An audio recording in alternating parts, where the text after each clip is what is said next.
Yeah, I just have it for gaming. That's literally it. Right. All right, Nathan. All right. Well, welcome to another episode of the Retic Lounge. I think this is one that I've been anticipating more than others. We get to bring another species spotlight into the mix and talk about tree monitors, the only other reptile that I truly want to keep. Right. We were definitely biased when picking these episodes because the first one was on green tree pythons, and now the second one is on I threw tree a fit monitors. and said, if we don't get tree monitors, then I'm leaving. Right. And fortunately enough, we were able to find our guest that we're going to be introducing to you here shortly to talk. I would say, fortunately enough, I've had people just knocking at my door trying to convince me that I need to take one home. So, right. I mean, I've been telling you that you've been needing to for a while. I feel like, I don't know, I've been reinvigorated ever since I started the little bioactive with the retics, and now I have a green tree python, and it's like I feel like a kid again. Yeah, for sure. So this is our second episode of Species Spotlight, but before we jump in and bring on our guests, just want to remind you guys, if you are not subscribed, go ahead and hit that subscribe button if you like this episode, and drop your comments down below. If you guys have any other suggestions on what type of species we should bring on to the Retic Lounge, let us know. Literally anything that you guys are curious about, have a passion for, we want to bring to our listeners. And then finally, last but not least, at least for my part, the Retic Lounge Patreon. If you guys are not a member and you guys want to check it out, it's only $5 a month to start off with, and that's going to give you access to our Discord and monthly Q&As. And we're about to start little mini episode segments for our Patreon members. They voted on what they wanted to enhance their Patreon experience, so we're going to be doing little mini episodes just for them. Come hang out with us, a little back studio there, but that and a little bit of merch that we're starting to slowly add to different tiers. So I look forward to that as well. Yeah, let's go ahead and bring on our guest to talk about tree monitors. We are having Cody with VersatileReptiles on, and we were chatting back in the studio for a little bit, and I'm really excited for this episode. Whether you're just getting into retics or you've been breeding for years, the first place you want to visit is Stewart Design. More and more breeders keep showing up at shows, on Morph Market, and are all over social media. Sometimes it may feel possible to get anyone's attention. Stewart Designs helps small businesses like yours do big things through brand clarity, helping entrepreneurs to start and scale businesses that are easy to know and love. Their work can help any company or industry, but they've done a ton of work for ours. Stewart Design created the brands for USARK, Canova, Reach Out Reptiles, Coiled, and dozens of other well-known reptile breeders. Like many of us, the owner of Stewart Design, Blake, is a keeper and breeder who fell in love with retics through first working with Garrett Hartle. Although Stewart Design does a lot of corporate work, Blake has a passion for working with people in the reptile industry. Stewart Design can help if you're just getting started or you're ready to take things to the next level. You're struggling to stand out and build your presence online or at shows. You don't want to be like the other guys or get lost in the crowd, and you want to make your own way doing what you love. And also, you have big ideas and know your business is special, but you need help sharing it with the reptile community. If something here resonates with you, reach out to Blake and have a conversation. To learn more or get started, visit stewartdesignbrands.com or call them at 855 SD Logos. Clear brands own markets. Stewart Design helps create them. If you are in the market for an enclosure for your reticulated python or any other one of your reptiles, Focus Cubed Habitats is your one-stop shop for not only the best looking cages on the market, but also provide amazing features and add-ons to your cages. We partnered with Focus Cubed Habitats because they continue to innovate and change the way we house our animals unlike any other caging company out there. Their cages are designed intelligently and provide the most stylish and secure housing for your animals' comfort and well-being. Visit focuscubedhabitats.com for your animals' caging needs. Again, visit focuscubedhabitats.com for some amazing and stylish enclosures. We also want to thank VivTech Products for being an affiliate sponsor of the Retic Lounge. Stop by VivTech Products for the best UV spectrum lighting on the market that will enhance and improve your snake's overall well-being and health. Visit VivTechProducts.com and use the code ReticLounge23 today for 15% off. Again, visit VivTechProducts.com and use our affiliate code ReticLounge23 today for 15% off. Looking for the perfect accessories for your hatchlings or juvenile retics? Look no further than HeliGuy Serpents. Our sponsor, Chris Sexton, is coming in hot with an amazing 3D printer, creating top-notch perches and other caging accessories for your beloved pets. Enrich your retics environment with their high-quality products. Use our promo code TRL10 for a 10% discount on your purchase. Visit them today at HeliGuySerpents.com and start giving your pets the best. HeliGuy Serpents, the premier source for 3D printed caging accessories. Again, that's www.heliguyserpents.com and use our promo code TRL10 for 10% off all of your 3D printed accessories today. Episode. Yeah, welcome, Cody. Yo, what's going on? Hey, man. What's up, man? So first and foremost, you just had a big trip. How was Tinley? Ooh, Very good. It was a lot of fun. It was the first time I've gotten to vend, like actually at my own table. oh, nice. Like first reptile show ever. No, just Tinley. Just I've Tinley, vended okay. local shows. Like I'm in Omaha, Nebraska. Yeah. So I vended the Omaha Reptile Breeders Expo, which is a true captive bred only show. They don't allow anything else. Oh, nice. That's really cool. Yeah, That's and refreshing. it's very nice. It's ran by really good people. Glenn Easel from Easel Reptiles, he breeds some really cool boas. He vends Tinley and stuff. He's the one that runs the show, and it's really nice. Awesome. But yeah, usually I'm just kind of the help for 402 Exotics, who does like geckos and skinks and all this cool stuff. And last minute, one of my friends was like, "Hey, I can't make it. Do you want my table?" Like, duh. So I bet it was probably at Tinley at least better to be behind a booth instead of in the crowd because I heard it gets pretty packed. dude, yeah, so usually it's like a madhouse. This show was, I would say the crowd was way thinner, but everybody there seemed to be buying stuff, unless all you had was geckos, just because they were like massively overloaded on them this show. But yeah, it was still a really good turnout. People were buying stuff, which is the important thing for us. So Awesome. Do you know how much the auction raised this year? I have no idea. Okay. Do not know. Yeah, I got stranded elsewhere during the auction, which sucked because I wanted to be there for Adeline and Chris's whole thing. But Yeah, we had a friend auctioning off something at the Arlington show. really, But we went out to Meow Wolf with one of our retic buddies instead, so we didn't get Nice. to do the auction thing this year either. nice. Yeah, I donated like a canvas print that I made. Yeah, I'm still interested in one of those eventually. Oh, nice. Yeah, And Lucas has some prints from Adeline that nice. he needs to send my way ASAP. Yeah. My walls are bare, my friend. Oh yeah.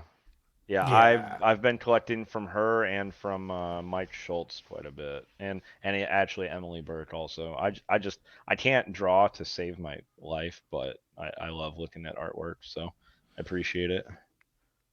Yeah. So you said the canvas that you printed out, is it, and I might have just missed it, is it your work or? Yeah, it's our animals. Oh, cool. Cool. Most of them. There's one or two that aren't ours, but our animals, I took the photos and then just got them printed on canvas. Nice. I'm going to get a little nerdy. What kind of camera do you use? Oh, it was a hand-me-down from an old coworker. It's nice. so I just started photography this year, so I'm pretty new to it. It's a Canon T6 Rebel. Okay.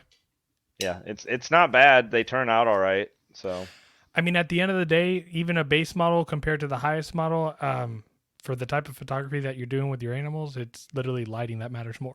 right, yeah, and I like the enclosure photos more than like the blank background. So Or on like the acrylic background kind yeah, of thing. so You've probably if you- seen my buddy Aspen Mahan's Prasinus shots on the yeah, Tree he bought that Monitor off groups. me. Oh, did he really? Yeah, Yep. Yeah, he Cool. bought Yeah, that from me. Aspen is one of the guys that got me started into retics way back in the day. Oh, hell yeah. Yeah, I had no idea. Yeah, Yeah, he he's bought just that a from few me hours last south year. of me. Hell yeah. That's awesome. So, Cody, before we even jump into tree monitor and stuff, can you just kind of like introduce yourself? Like, what got you into reptiles? At what point did you start keeping them? And what have you worked with and all that stuff? Yeah, man. So I I actually haven't been into reptiles for a crazy amount of time. Like 8 years, maybe slightly less. Yeah, about 8 years. Um, I was living in Cedar Rapids, Iowa, and a friend came by and dropped off a 10-gallon aquarium with a Savannah monitor in it, a adult female Savannah monitor, and was like, "Hey, I just took this from somebody's house. They were beating it. It had Uh, a broken tail. Holy shit! So I rescued this thing from their abuse. I know you like animals. Can you take it?" And I'm like, I guess. Can't say no. I literally took a photo of it and reverse image searched it on Google just to figure out what it was. I didn't even know what a Savannah monitor was. Um, and So, so did it just hate people all around? it was pretty calm actually, but uh, through like kind of morbid, but figured out this guy like picked this adult female up by his tail and like whipped it and snapped her Oh, tail at the base. that's Oh, And so disgusting. jeez. yeah, it was brutal. But so I reverse image search this, figure out it's a Savannah monitor. So then I'm googling Savannah monitor care, YouTubing it, everything, and then I find the Nerd YouTube channel. And back then, Kevin was posting a lot of like Yeah, socializing videos and a lot of Savannah monitor I videos. know exactly which one you like in the white Yep, cages with the shells yep, and things in there. with Yep. the window on the side. Yeah, looking outside. Yeah, so I'm just obsessively watching those, and I'm realizing this animal can't even turn around in this aquarium. This isn't suitable. So yeah, so not to mention the broken tail. Like whatever direction you put it into this aquarium, that's how it was stuck. Man. Um, Oh, and so I had it a whole of 48 hours, and then found somebody else in a Facebook group who had a Savannah in like an 8x4x4 enclosure, and I'm like, "Do you want this?" And so I just kind of kept up with them. Found out the female got its tail amputated, like all the way up to the base. oh, wow. But now she can, function and move.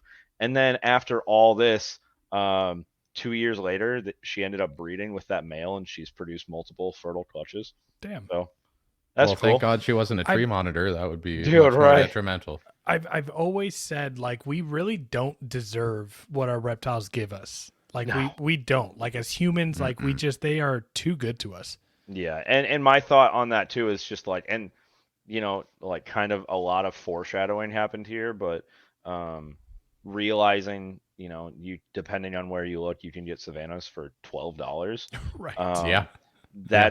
that completely speaks to why this person thought it was okay to just abuse this animal so badly, which is really heavily what influenced like, hey, when I get into breeding, I don't want to be anywhere near this price range. So I looked for what is $800 and up, and then I can have a little bit more confidence that the people that I sell to eventually will have better like morals, which is crazy, They know what the but hell they're getting into at that point. yeah. So I work at a hair school during the day, and I have a student who, after a reptile expo, this must have been about 4 years ago, uh, came back to me excited because she knew I worked with pythons, and goes, "Look at this monitor I just got.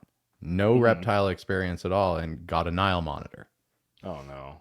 Yeah, And $30. yeah, and I didn't hold back. I got kind of upset with her, and I kind of told her what she got herself into, Hmm. and she, did her best to be like, "Oh no, it's going to be good. It's going to be good." And sure as shit, she was getting rid of that monitor within 6 months. Oh, I'm surprised even that long. Oh Yeah. man. The mortality rate, sorry, gnats. The mortality rate, um, I thought you were just being passionate. right. Dude, I bought a bunch of live plants recently to redo some Oh tree jeez. monitor cages, and a couple of them, of course, had fungus gnats in them, and so I'm just like miserable lately. And they love the LED computer monitor, so know how that goes. But yeah, the mortality rate on stuff like Niles and Savannahs, they say it's like 80% don't live past 3 months in Wow. captivity. So Wow. Yeah, no, I believe it. It's crazy that an animal that size that requires that much space and that much feeding is just so cheap. right, oh yeah, it's nuts. But that's why again, like I said, I really like the tree monitors for that. But no, anyways, after that whole Savannah debacle, I was just like, okay, I really like this thing. It's really piqued my interest when I can get like stable footing because I a weird living situation at the time. I built like a 5 by 3 by 3 enclosure, like all custom out of wood, and like literally went down to the beach and like beach the fucking Mississippi and and picked up a bunch of driftwood and hauled it back and like cleaned it well and then mounted it in this enclosure and then bought a quince monitor and just became obsessed with quince monitors and went through all that. And then I got a boa imperator and a couple different chameleon species and just kind of went from there. And like I'm looking up quince monitors right now. They look pretty damn cool. They don't look like they get too big either. you'd be surprised. Like five foot with a tail. 4.5, Okay. but yeah, they can be pretty girthy. Yeah, larger Um, bodied for sure. yeah, and they're like the semi-aquatic type. They're Indicus complex, so like Hmm. they're related to like mangroves, peach throats, blue tails, all that. And so I don't know, it's nice with monitors if you can see what complex something's in, you can kind of determine what the care is going to be like, what the diet's going to be like, about how big it's going to get. So like Indicus complex, like I said, it's Indicus is Varanus Indicus after the mangrove monitor. And Okay. so basically everything inside of that is from Indonesia area, and it's going to be between 3 and 4.5 feet. It's all going to eat the same thing. They all have the lateral dorsal that lets them swim better. They're Hmm. they're all pretty, other than color, they're all pretty similar in shape and size. Okay. Mm, That makes sense. Why a lot of monitors I look at and I'm like, why do you look the same as the other one, but you're a lot more expensive? yeah, it's a lot of like the subgenus stuff. Yeah. So like tree monitors at one point were actually, because they're all from the same region in Indonesia. So like you have, oh, and we were talking about green tree pythons. Um, so on like West Papua New Guinea, you have Sarong and Cyclops, Jaipura, all that. You have blue tail monitors from these regions. You have green tree monitors from these regions, and you have green tree pythons from all these same regions. So they all interact in the wild. But because of that, up until like 10 years ago, tree monitors were a part of the same subgenus as like blue tails and everything. But then they're finally like, Okay. well, that doesn't make sense. So then they split them off. So now tree monitors are considered Hapterosaurus. So tree monitor Dude, has its own complex. it ends in the same thing that dinosaur, like Yeah. Tyrannosaurus. That's cool as Yep. hell. Hepterosaurus. Now Yep. I'm getting one. I know, right? But yeah, so then now the tree monitors, and like you'll see some people say like some Odatria stuff are like tree monitors, like Timors are tree monitors. Everything that is a tree monitor is in the tree monitor or Prasinus complex. So green, black, blue, yellow, and then the Biak cordensis and the gold spotted, and then like the Keith Horneye, which is on Australia, and then I'm sure there's more out there that we don't know about. So, um, I want to.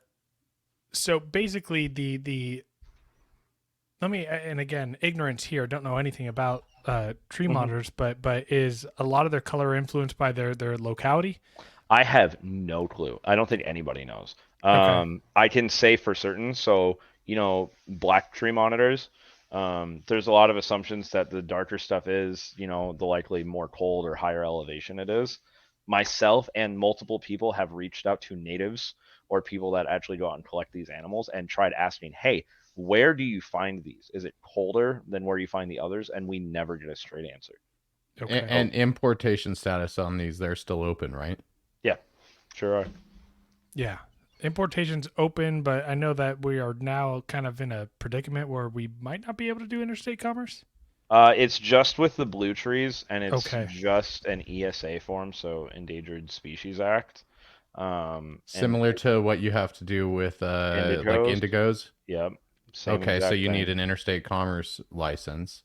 Yeah, and then you need to fill a $100 permit and wait 2 months, and then you can still sell it. Oh, okay. Okay, well, luckily I have blue trees being bred here in Utah, so Yep.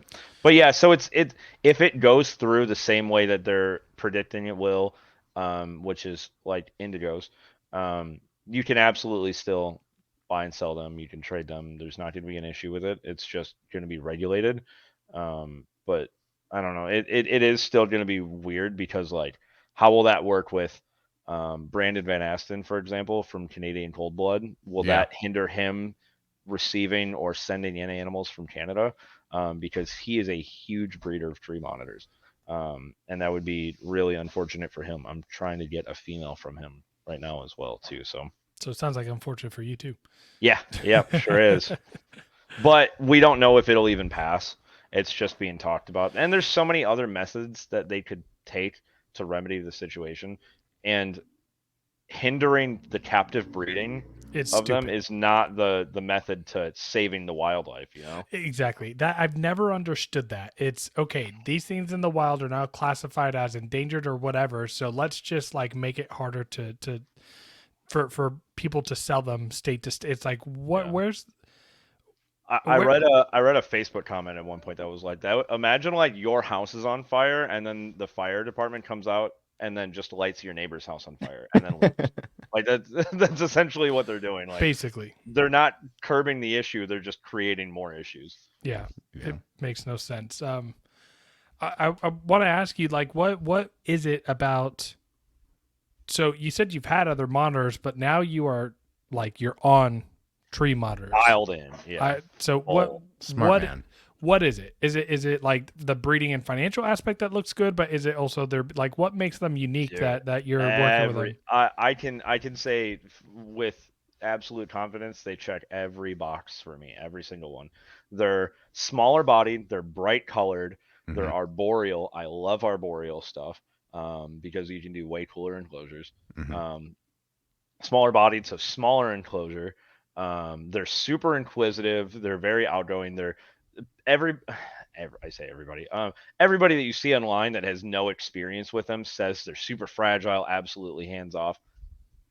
I hold mine all the time, all the time. I have multiple wild caughts that I hold regularly. After you work with them enough, even wild caughts, you can sometimes get them to come out to you. I have a long-term captive yellow tree monitor where I can just stick my arm in his enclosure and now he will like eventually just jump to my shoulder and then climb on my head and just hang out.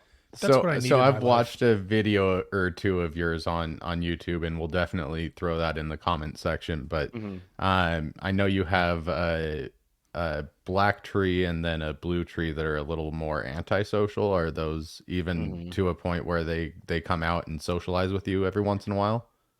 So the I black tree, the male black tree, I think in the last video that I uploaded, he was a complete nutcase. Like if well, I and you open, mentioned his tail, yeah, so yeah, he's missing like this much of his tail.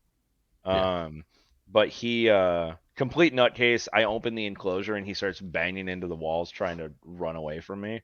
Um, what was that, 6 months ago? Now I can walk him out onto me for food and he'll just hang out. He's fine now. It's just Okay, not forcing yourself on him. yeah. That's the number one thing. But yeah, like I said, they check all the boxes for me. They're the like everything with the bright colors. I like the aesthetics. They're slender, they're long. The tails being prehensile are just so damn cool. But then on being small, the food bill's way lower. They're also more rare, so they're a higher price point. Not that I'm all like business fixated, but return on investment is way better if that's where your mind is at. But even then, like if I'm just thinking, and for full disclosure, like the baby that I sold at Tinley this week for $2,500. I used that to buy 1,000-day-old quail that cost me $750. That will last me a year. Oh, So, geez. or Okay. close to a year. So from the sale of one baby, I can stock up on 9 months worth of food. So it's That's, like yeah. like look at any of the dudes breeding black dragons, and absolutely no hate to them. They're all great dudes with great animals, but there's so many people producing them now that you have to sell them for $1,500. That 1,500 won't pay for 3 months worth of food. Yeah. Yeah. It's not even just for the group of hatchlings that you have, just for the adults. Like, Right. And on top of that, with Black Dragon, it's like how many people are actually capable of owning these animals as well. oh yeah, Yeah. that's a whole nother can That's of worms. yeah. That's where I think I like the size point of, because But I have let's weigh the options here, because in terms of selling to a new-ish keeper, is it more responsible to sell a newish keeper a hatchling super dwarf or a hatchling green tree monitor. monitor? Right. I have sold multiple tree monitors to first time monitor keepers. Well, yeah, Multiple yeah, times. I would definitely be a first-time monitor keeper. I Right. haven't been a lizard keeper in forever. Right. I'm also a big believer that, like, I don't like the whole, like, oh, you need to step up phase for you Oh, to get. dude, It Yeah, my drives me everyone. I've it had drives people me locally crazy. tell me I need Ackies first, and I'm like, oh no, man, No, I like, don't care about Ackies. why am I going to jump into a species that I don't care to own because it's that will just make you not want monitor lizards. right. That's all that's gonna do. You're gonna go, oh, this isn't fun. Maybe I don't like monitors, and then sell it. Well, That and that is everything my you biggest mentioned pet about peeve. tree monitors is everything I love about tree monitors. I mean, they're Right. the most contrasty, like colorful Hmm. reptile that you can own that isn't going to kill you with its bite. I Yeah. Yeah, mean, I've been bit a few times now, all by adults, and and it they are bleeds for 10 venomous. I mean, minutes. all monitor species are slightly venomous, but Yeah, but the way their venom works, and I say in air quotes, venom, yeah, it has not developed to a stage where it affects humans. yeah. It Yeah. does not affect people. They I have an haven't read anti. much into those bites. I've read a book. I don't know if you're Mhm. familiar with Stephen Fry, who Oh yeah, put yeah, out I've read that. Venom Doc.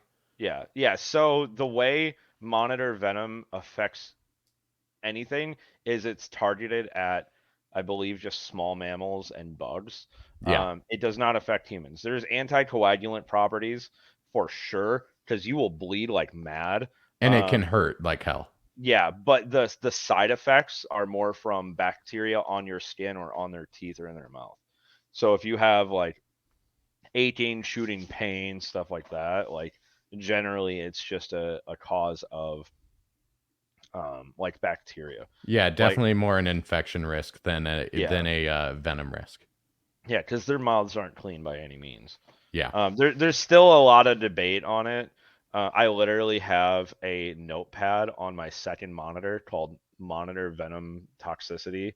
A comment from an old fucking Facebook post by somebody that passed away, and I can't remember his name, but he just broke down like why we don't actually really understand everything from it, and why some of what Stephen Fry put in the book isn't exactly true because it's not working in the same way snake venom does, for example. Like it's not just targeting everything. It's more so like you have the baby eyelash vipers where they're more targeted towards amphibians, hmm and then as they grow, it begins to affect a broad spectrum. yeah. It I seems think like it's more everyone like should that. read that book, but definitely take it with a grain of salt, because he spread out his venom research over so much. I mean, Hmm. venom from any species you can imagine, from fish to reptiles. Right. But yeah, I've heard a lot about reports of just like some shooting pain and stuff or headaches afterwards, but we don't even know for certain if those are side effects of the actual bite or any saliva or venom present. So there's just more that needs to be done. There's so Worst like I've heard from tree monitors, at least. I mean, I'd imagine it's different from species to species, but is just like, feeling like you slammed your finger in a car door or something oh like yeah, that. Just there's really like achy some pain. Well, yeah, there's some aging for sure. Consistently, the ones that I hear have the worst bites as far as like after effects are Indicus complex. So mangroves and stuff. Okay. Let me ask you this: it's as far as so I know there's a bunch of different colors, but can you just kind of review and kind of go through each of those different, I guess, whether they're locality or colors or Yeah, so they're all species, and I can tell you where they're from too. Perfect. So the main one, and the reason why you see the most of greens is they're from mainland West Papua. They're, as far as we know, the labeled locality, which, there's the cut in between Papua separating it. Um, we really don't know if there's more monitors on the east side of Papua New Guinea, and there okay, probably is. There's assuredly species that we're unaware of that are out there, or other locality of green tree monitors. But as far as the green trees go, the locality that people go off of are Morocco, Saran, Jayapura, um, and I think that's it for that's it for the three of those. But then there's been a lot of debate recently um, about what Morocco locality actually looks like, and I don't know if you know anything about like collectors from green tree pythons and stuff, but they're constantly mislabeled. yeah. So I mean, there's just the fact that we bring in these imports called Wamina, but there's no green tree pythons in Wamina. exactly That's just where they're that's literally exported out my of. yeah, they are collected elsewhere, brought back to Wamena, and then shipped out from there. Right. And Hmm. because that's where it says they were shipped from, That's that's the what they're labeled locality. as. That's And yeah, that's where I, they're collected from. I But no, that's just the guarantee, airport. yeah, I Yeah. guarantee that same thing happens with green tree monitors to some extent. And Yeah. so there's a lot that we don't know. Um, but so that's why green trees are the most popular. They have the biggest section of land. But then Do blue you mind if trees are from. Oh, go ahead. I was going to ask you before you get into the other colors? There is a green tree monitor that looks like a green tree monitor that I guess is not a green tree monitor. A Uh, subspecies, or what were we talking about at Arlington? Oh, There's so so you were referring to Cordensis, I believe. oh yeah, that's a different species. So I hate the common That's names. so, and this might just be my colorblind ass because I'm red green colorblind. Oh really? The Cordensis and the that's why he wants a Prasinus I can blue. tell apart just because the patterning. Pattern Um, is so different. yeah, I like the Cordensis just because I want a more social animal. I love the blues more than anything, but it reminds me of the pattern more of the blues than the Prasinus does. Hmm. Okay. So Prasinus But then is we the get other into one. yellow tree monitors, and I'm just like, that looks like Prasinus to me. They look So almost indistinguishable. Yeah. Which one Uh, is the tree monitor? Cordensis or Prasinus? all of them. Oh all of them, shit. yeah, So I so could have Okay. so told you none of that. there is no longer subspecies of tree monitors. They are each their own species. Okay. So every color is its own species. They Cool. occur on different islands, and all of these islands, green tree pythons occur on too. That's So crazy how like retics are just retics, but they're found over the entire fucking world. But yeah. So with the green tree monitor, which is Prasinus or Prasinus, okay. Yeah, who yeah, I'll knows? probably butcher all these names. This is just how I've been I interpreting know, online. yeah, I know how to pronounce a few of them, and it's because they're actually named after people's last names, just with an I added. Um, Okay. but so you have Prasinus or Prasinus, which is the green tree monitor, and then you have the Bakari or Beckerai, which is the black tree monitor. Those are on Aru. And then Whoa. and then you have the Cordensis, which are from Biak.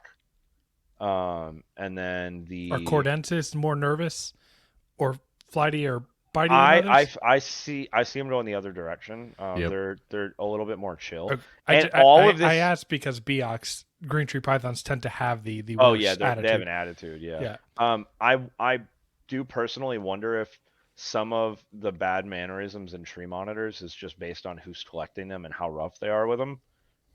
Because that could totally be a cause for it. I But yeah, mean, so that's why I mean, if you're getting into this fresh CBB, I mean, with retics, with tree monitors, with yeah, really oh any yeah, species that you're just getting into, CBB is always the best route. And oh yeah, hatchling. I and mean, I and as young as you can get too. yeah, and I at this point I am very much of the opinion if you want to first start out in tree monitors or with like a more niche species in general, start captive bred. I don't even care if your intent is to eventually breed. If it's your first one, do yourself a favor and do captive. If you just want a pet, do captive. Leave the wild caught populations for the people that are already breeding, that are going to actually utilize that fresh bloodline to try to broaden what we have access to, instead of buying up all of these wild caught animals and not knowing what you're doing and possibly killing them off. It's doing more harm than good. So I, as a benefit to both sides of it, the breeder and the buyer, buy captive bred. It's Yeah. just I easier. feel like it's always going to be a smoother process. Oh yeah, yeah, no doubt. And But it yeah, seems anyways, like such basic information, but it's the one thing that we keep having to just bash into people's yeah, brains. always, always. But yeah, anyways, so then you have so the Cordensis are from Biak, black trees are from Aru, the yellow trees, which is Ryzrr, they are from Missoul, and then blue trees are from Batanta. Okay, cool. So all green tree pythons on all of those.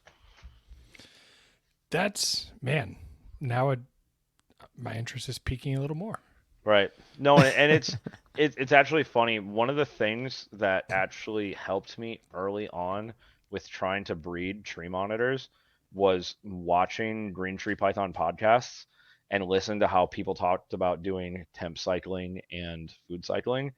And I'm just like, look, they occur in the same place. There's got to be some merit to it. So I started trying to do temperature cycling with the tree monitors, and it worked. So Okay. there's some merit to it. So a lot of what I picked up early on in breeding tree monitors came from chondros. It makes sense. I Hmm. mean, same areas. They're both reptiles. Right. And I'm sure a lot of the incubation process is pretty damn similar. Yep. Oh yeah. And what we figured out in the process too is these methods also work for indicus stuff that occur on Jayapura and or that occur on West Papua also. So mangroves and stuff works for those too. So as far as like, so obviously the different colors are different colors. Do you know? Obviously, I don't know if you've ever been to any of these islands, but do you know if the color is an adaptation to their environment surrounding? Yeah, that's kind of what I was getting at earlier, which was just like we tried looking into it how we could. I've contacted people in the area. There's just so little research been done from an actual scientific standpoint that Because it's it's just like, Indonesia. yeah, we just got to figure out what are the right questions to ask and see if we can ask the locals. And so we tried asking, hey, is there a mountain on Aru that you find, or a higher elevation that you find the black trees on? And is that maybe why they're black? Is it colder there? Can't get a straight answer. Um, And I and was going to ask kind of the same question about size. Are we getting kind of the same answer back, just not enough research? it's actually strange. Green trees are the smallest tree monitor, but they come from the biggest section of land. Okay. That's cool. Blue That's trees are the definitely ass biggest. backwards from Yeah, retics. yeah. Blue trees are the biggest, and they come from the second smallest island. So we don't have insular dwarfism going on with tree monitors. No, and No, what's interesting though is but are blue they even trees small islands? relatively. Batanta's like 3.5 miles long. Okay, that's a small island. Yeah, if that, like maybe 2.5 to 3. And it's skinny. It's like a mile wide. Okay. Um, but Oh, I have a theory on the answer on why that happens. same. So and would you like to share first or? You can go ahead. So I was gonna so because when we think about it from a retic's perspective with insular dwarfism and they break off and get into these smaller islands, we're talking about the longest species of snake in the world being on a small island that doesn't have farms, that doesn't have big animals, and so that's what ends up keeping them small. But when tree monitors are roughly eating, I mean, what would they be eating in the wild? Like 99% grasshoppers and then small birds and rodents. Right. So grasshoppers, birds, and rodents. It doesn't matter what size the island is, there's going to be rodents, grasshoppers, and birds, right? So Hmm. I think that's why we're not seeing that insular dwarfism or the smaller islands impact because a grasshopper is a grasshopper. A grasshopper on the United Yeah, they're States is not going to be this big. right. Yeah. Exactly. Like there's not 2 foot grasshoppers and then like 1 inch grasshoppers based on the size of the land. Yeah. My theory is, um, when you look at West Papua, there is the croc monitor and the blue sail monitor and all these bigger monitors. And Hmm. so I feel like they're just being outcompeted size wise.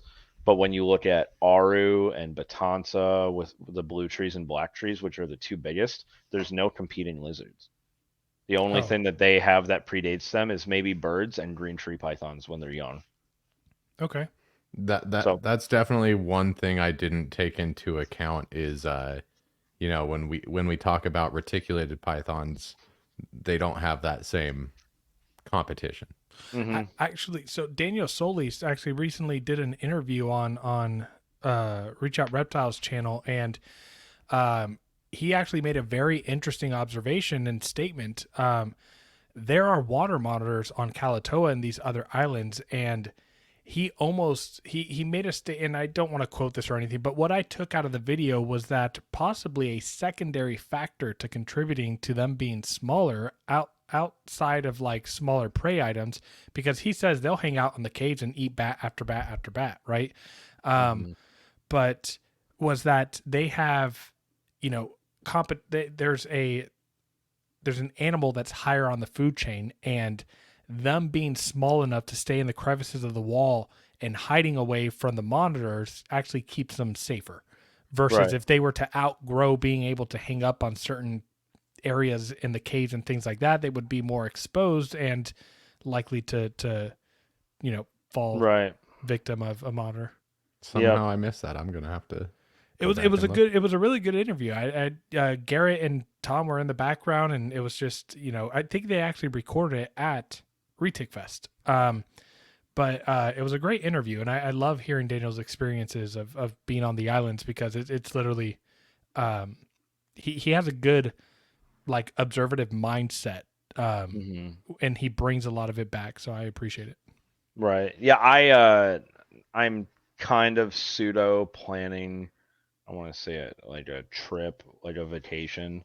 Um, I I don't know when it'll be. I keep saying next year.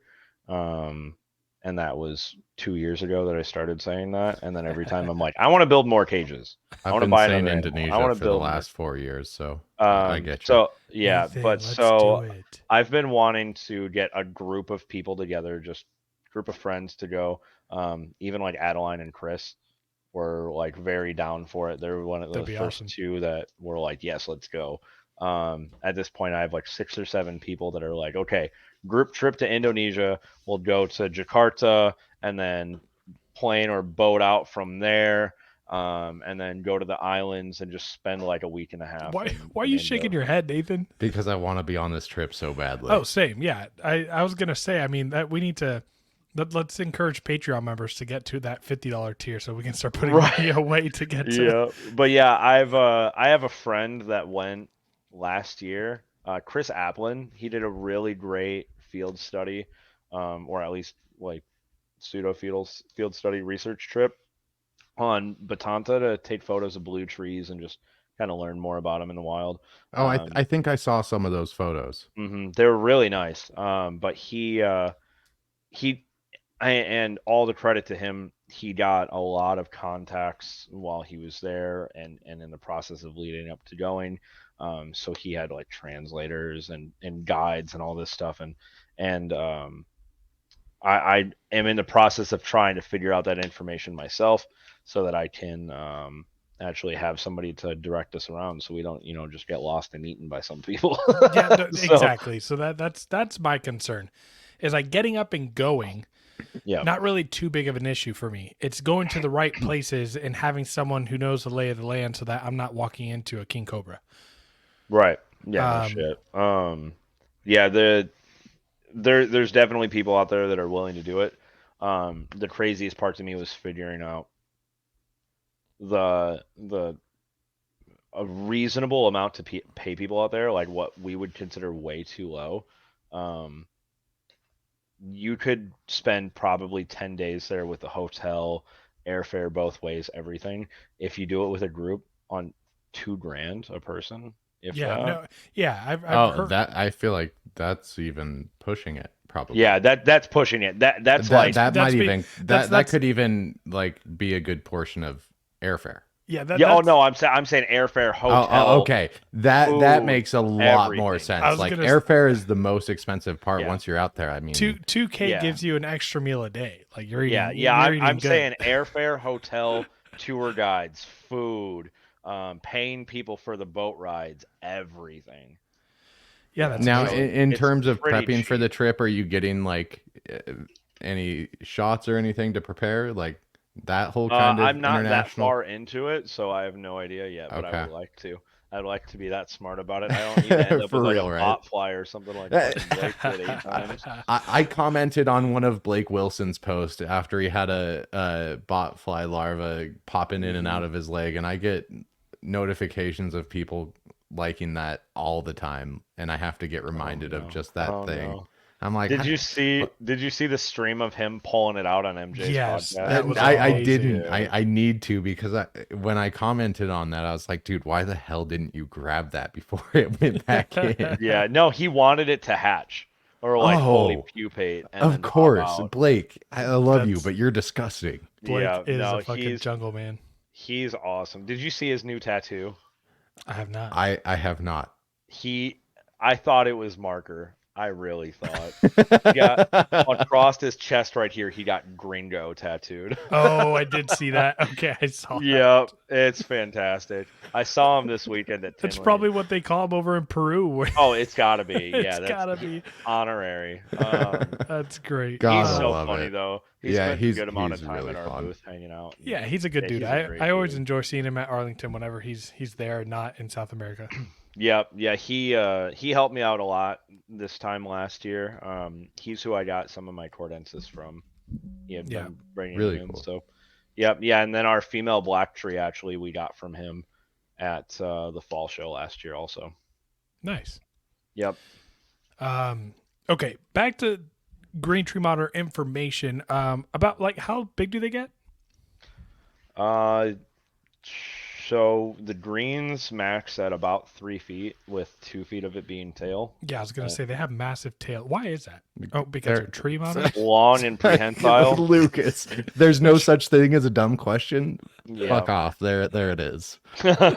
um, but their tails are actually fully prehensile. They can Okay. individually wrap them, like loop it and Hmm. everything around stuff, and so they'll use it to just brace themselves while they're hanging from a wall. They'll use it to slow their fall while they're reaching for like water or bugs. Like I have actually seen it's so funny. The other day, I was like holding one of the babies on my arm here, and it was going to jump into the enclosure, but it wrapped its tail around this way. So when it jumped, it just swung back and hit me in the chest. What? That's Yeah, it didn't even do it intentionally. Like you could tell it like full spread out trying to jump into the cage, and do they ever get clumsy and mess that up? yeah, oh yeah. Okay. Yeah, that's what it Okay. did right there was a total mess up. But it's like it was its first time doing it, and you could tell. It was 5 weeks old, you know. But like, I've seen the mom actually like jump from a branch and loop her tail on another one while she's jumping and like brace her landing and like That's yeah, and so they will cool. like fully hang from their tail and just slowly release it so they hang down. It's yeah, it's very cool. So with an animal that does that, just like, how does a cage setup look like? Tall. No kidding. Yeah. I mean, so I was saying it earlier. It's nice that they don't need huge cages, but like for me, the ideal footprint on your floor is like 4 by 3. That's it. And then Which the cages. Oh, wait. There we go. The yeah, cage is just behind me. They're 4 by 3 by 2. So I just yeah. add So another you just 2 feet tall and Hold on, make it you have one cage. I'm you good to have go. you have 3 feet deep cages. Yeah, for the No two wonder big why you girls. got back problems. but yeah, for the hatchlings, I say like at this point when people buy hatchlings off me, I recommend buying a 3-2-4, so 3 long, 4 tall. Now, I see a Um, lot of people start with like the Exoterra kind of stuff for hatchlings. No, cut it out. Absolutely not, Hold up. dude. For a baby, Yeah, 4 feet tall. yeah. And I say that because they don't freak like the way I socialize them. They don't freak out going into it. True. And then you don't have to worry about, okay, 3 months build another one, 3 months build another one, 4 months build another one. Do You they can leave grow it in that. quickly? Yeah, they grow quick. Okay. So In a realistically, when you're buying a tree monitor, you want to have both the 4 foot tall and the 6 foot tall ready to go. so If you're doing it responsibly. so what I say is, so like let's say you wanted one of the babies that I have hatching next month. I would tell you I do. buy a I three like by February two. because it's closer to my birthday. Same, actually, yeah. I would say buy a 3 by 2 by 4 PVC cage from Focus Cube or Animal Plastics or whoever. I usually buy from Animal Plastics. Go Focus Cube, sponsor of the Yeah, podcast. nice. Heck yeah. I'm an hour and a half from Animal Plastics, so I drive to their warehouse and pick stuff up. Okay, so So that would make it a little Okay, bit good. more They worth don't it, make you but eight. They don't make you wait 8 months. they're down to a 3.5 right now. Oh, So good for them. oh yeah, Good for when I them. bought it was almost yeah, a they got year. backed up for a while. I've been buying from them for years. They're really great people. They just don't have a crazy amount of staff. Right. And before COVID, they had a warehouse with one single CNC and like 3 people building. Yeah. And then they were like, "Hey, we're gonna move to a bigger facility and buy That a took second forever. CNC." And it took forever. They get their wait time down to 1 month. COVID. Yeah. Yep.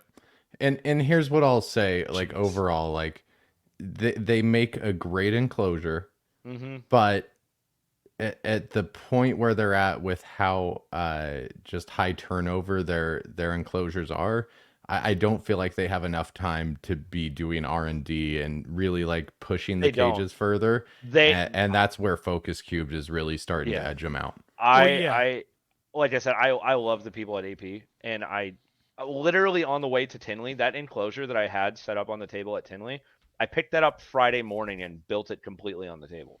Yeah, So I saw that and all the it looked walls and amazing. everything. Yeah, Well, all the walls and that's everything I did at the that show. Yeah, that's a, when I get my tree monitor, there's a few people I'll talk to, but you're going to be one of the main for sure. For sure. right. So like with AP, like one thing that I can respect about them is if they have a good foundation box, right? And that's a Oh yeah. good and they're actually pretty affordable. Oh, they're very. Yeah. And so when you're getting like a tree monitor, like what makes that enclosure amazing is everything you do to the inside of it. So Yeah. as long as you have a frame, right, Yeah. then that's all that matters. Yeah, because I'm not putting heat panels and all this stuff in it and crazy ventilation. Like, I don't need all the bells and whistles that the Focus Cube does. And that's why I'm like, hey, if you're buying a green tree python, buy a Focus Cube. You don't have to go out and part out all these things and figure out what you need and No, it's install it. Like, literally I literally just got they customized and sent me custom ones with my logo and everything on them. They sent me nice. home with 1, 2, 3, 4, 4 or 5 enclosures. I'm not gonna think about it, but everything like It was 5. yeah, 5 UV lighting ready to go, Damn. purchase ready to go, everything already installed. See, and like you can't beat that. no, That's it's fantastic. and it's all top notch finishing. I mean, Mhm. you know, I mean, everyone knows how Yeah. sexy they are. Yeah, They're they're so nice. But yeah, and so like I was saying though, like, you said they have no time for R&D. Zero. I've mentioned like, hey, it would be cool if you could do this, and every Yeah. time it's just we can't even think about it. We Yeah. got to get this weight down. I mean, good for I them, love though. my AP cages, but my biggest I was going to gripe, and say, are I those think APs? Yeah. yeah, the APs behind me, the 4 by 3 by 2s, I got them so the retics could have more height and then a shelf, but Hmm. you know, the shelf is kind of one size fits all for reptiles, and they're not quite as They're not wide wide, as I yeah. would. Yeah, they're pretty slim for an adult female retic. Yeah, and that My purple can get up there, and she's a good 9 foot. But I nice. mean, the Anery, she can use it for a second, but then she's just climbing down. She's not spending any time up there. Right. So Yeah, she and feels for fat up me, there. I don't do anything like that in it. I have them cut an 8.5 inch hole in the top of it and put a mhm. screen in, and I Yeah. just put my basking light on that. Other than Well, that, I'm doing everything else. So so husbandry with these wait, animals. hold on. I wanted to Oh, know like how to like the question I asked was, what does the inside of an enclosure look like? Yeah. Um, walls completely covered. Um, like I was mentioning earlier, the 3x2x4, and the reason I say that is because instead of upgrading cages every 3 months, you could use that for a year. Like, let's say I have this month and a half, 2 month old baby that I send you, and you put it in a 3x2x4. You can use that until it's 10, 12 months old and not have to worry about upgrading, and then selling cages. Leave in that for 10, 12 months and then throw it in the 436, and you're good. That's it. You only need 2 enclosures. And so that also having that year gap between them allows you more time to figure out the bigger cage. Um, but very, very important for the inside of the enclosure. Cover all the walls. Um, With what? uh, realistically, cork bark, Okay. like cork flats and stuff. I've it, done I dry don't. lock. Yeah, I was gonna say in your videos, it didn't look like just plain cork bark. So I had in that second to last video that I made of the two Probably big the one white, I've been referencing all night. yeah, the two big Can white you pull it up on enclosures. his Instagram or no? Right.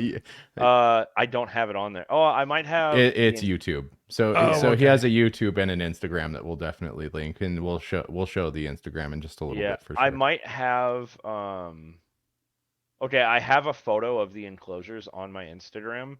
And then I have an updated photo of them on there too. With the included fly strip because the plants there was no animals in it. Yeah, but I'll pull it up, Lucas. You carry the podcast for a second. uh That's but heavy. they were all dry lock on the walls, and then I realized really quickly, damn, this is messing these animals up. Um, And what having 3 walls full of dry lock that has 8 to 10 coats of it on it to oof. make it hard enough that they can't pierce through it. It's filing their claws down to nubs so far that when they go to climb on the wall, they're just sliding down and like No. How often are you filing now that you brought that up? I'm carrying it, Nathan. I'm sorry, but that's a good point. And like, if I'm gonna care for a tree monitor, that's you something I don't want have to to know. file their claws. Okay, But but it's just it's gonna suck when they like if it's trying to walk up you and you go to pull it off and it digs in, they're sharp. yeah, That's yeah. They're fair. really So sharp. like, obviously, like that's something that if you're competent in keeping these things, it's just a simple maintenance thing. How often are you doing it? How hard is it when you're first I've establishing? never filed their claws. Okay, okay. Yeah, never once. I just look for ways that I can put hard surfaces in the enclosure so it happens naturally. That was my next guess, is more Yep. like a scratching post kind of a And situation. that's basically what all 3 of those walls were. So it was making them like nubs all the way around. And so You by overdid the filing. yeah, way overdid it. And so what I've done now is I've replaced 2 or all 3 of the walls in the enclosure with cork flats, and then on one wall I might leave dry lock just to help file it a little bit. Okay, cool. Yeah. And do you have them set up naturalistic, like with? I mean, do you have isopods in there? Oh Um, yeah, yeah. so Now, so is This this is the the cork redone flats one. that you're Yep. referencing? Those are the new cork flats. I The actually new sell cork those. flats. Plug there, but yeah, I sell those flats. No, Um, shameless plug all night. I don't dude, care. yeah. If you go to the next photo, I believe it is 2 photos over. That's the one photo over is my living room. Yeah, that one there. That's what it did look like. The middle, left one. Middle, right here. Yep. That's what it did look like. So it was all dry locked with just like sporadic cork flats in there. And so we ripped all that out, and then just replaced it with the flats, and it's all live planted. Um, Arcadia light, 2 basking spots, and a grow light. And for grow lights, what are you using there? Another plug here. There is a local guy to me that started making his own grow lights. He goes by Thrive Ecosystems, and his grow lights are honestly fantastic. I what was it? 8 months ago now, 9 months ago, he messaged me that he had been designing his own grow lights for like amphibians and dart frogs and stuff to put on top of the glass enclosures.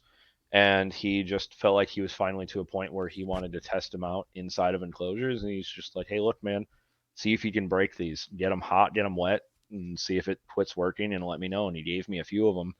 And so I damage tested them for him. And they're great. I ended up picking up a few more because I liked them so much, and now they're in all the tree monitor enclosures, and So they're fantastic. So Now I know you keep plants in. Are you? This is kind of a new subject for us retic keepers and a new idea. But are you keeping anything bioactive? yeah. So one of the things that I've learned since that video that you are referencing is my substrate dams were way too small. So I was That's one other thing I wanted to bring up in yeah. caging is do you want a substrate dam and everything? Yeah, so the substrate dam was only 8 inches. Not only was it impossible to hold humidity and made because I made those PVC enclosures myself and they aren't CNC'd and fantastic like that, they weren't very sturdy because there wasn't a lot of barrier in the front to hold it upright. Um, so humidity issues, plants were dying because there wasn't enough bedding, structural integrity, and then also because it was so short, the monitors were just glass surfing all day and just running their nose across the glass each way. So what I did was I ripped out that 8-inch dam and replaced it with a 24-inch dam. And in doing so, I could do 15 inches of bedding, and I'm doing a drainage layer. I'm doing my own like ABG mix. So I'm doing raised garden bed soil, topsoil, um, sand. cocoa, sand, peat moss, sphagnum moss, orchid bark, charcoal, and then I do springtails, isopods. I even That's throw basically in everything I have besides charcoal for the retic. Nice. Yeah, and I just buy, organic lump charcoal from like Home Depot or Ace Hardware, and I just break it up with a hammer and throw that in and mix it. So as far as remind me again. So what are you using for your heating elements, and what temperatures are you ideally trying to get them to? Hmm. So this is one of the points where I think people fuck it up pretty badly. Um, like general populace Like on tree too much monitors. heat? Yeah, everybody keeps Yeah. them too damn hot. And I that's monitors. That's most reptiles. yeah. I think people keep them too hot, and not just too hot, but like they give them no cold zone at all. Yeah. Um, and so like I've seen people keeping tree monitors where like the lowest temp they get to in a 24-hour cycle is 85 degrees. Nope. It is so hot. It is not that hot day round in Indonesia at all. I have a theory. So I'm keeping my green tree pythons and my retics in my garage all ambient, Uh huh. and maybe I wouldn't be able to breed them, but I guarantee you I could probably just keep them ambient in that damn garage because they're from the same exact areas and they'd be pretty fine. Right. So kind of what my setup is. So I'll give you the babies and the adults. So for the babies, I'm giving them a 110 basking, and this is all surface temperature. So I use all like wood or cork bark as their basking surfaces, and then I just take a temp gun to it and check the surface. Um, and that's 110 is what I'm shooting for. And the area like the top of the enclosure surrounding, I'm looking for like high 80s, low 90s, and then the bottom of the enclosure, I'm looking for like 74, 75. And then at night, I'm letting them drop to 72. And I Okay, see cool. people say, don't let them go to don't let them go below 82, they'll die. I let my adults get to 65 sometimes, and they're fine. Like I've seen the crutch fields get into the low 50s because of the cold fronts in Florida, and they're fine too. They And can he handle keeps it. outdoor all year round, right? Yeah, unless it's like below freezing for whatever reason, they keep outdoors year round. Okay. And even when you do drop to 72, they still have the opportunity to warm up somewhere. Yeah, except for at night. Okay. Oh, but okay. they never seek it out. So, Okay. I'm looking at temperatures today on these islands that they're at. Um, That and was an that was another thing is where is it reaching over 100? so that's the thing is you're sun yeah if basking. you can I'm not kidding. So I'm in Nebraska, right? Even in Nebraska in February, if there's a rock Yeah, sitting I mean out, you can just the temp that induction rock. heat. Yeah, and that's all it is. So the Yeah, branches that are exposed to the sun, yeah. So that's my all it is. It's just the surface temperature. Okay. Okay. my weather app says that later tonight the prediction on Aru Island is going to be 70 degrees. Yeah. And there is the one of the main reasons I don't go off those temperatures is because there is microclimates Microclimates, yeah, inside of those. It yeah, gives you a ballpark though. But so there very likely could be areas into the high 60s, right? Um, but so that's kind of what I base it off of. And I've noticed that my animals act a lot, I don't know how to put it, calmer. They're a lot more relaxed. They breed better by letting them get to lower temperatures. Just everything. Like I've seen a few people that keep their monitors in 80 plus even at night, and they'll be posting, "Why does my monitor bury itself in the bedding? Because it's trying to escape the heat." yeah. It's Yeah, trying to there's get very cool. few places on this earth that for any period of time stay the same temperature day and night. Yeah. Yeah, and I even will say that uh the size of the enclosures you're providing, I mean, let it get down to 69 even if you wanted to, but the top of the enclosure where the heat was before, you're giving like it has 3 layers of heat. yeah. So if it's too cold down there, it's going to chill higher up. Exactly. Yeah. And so like for the adults, I give them a 135 basking, 135, 140.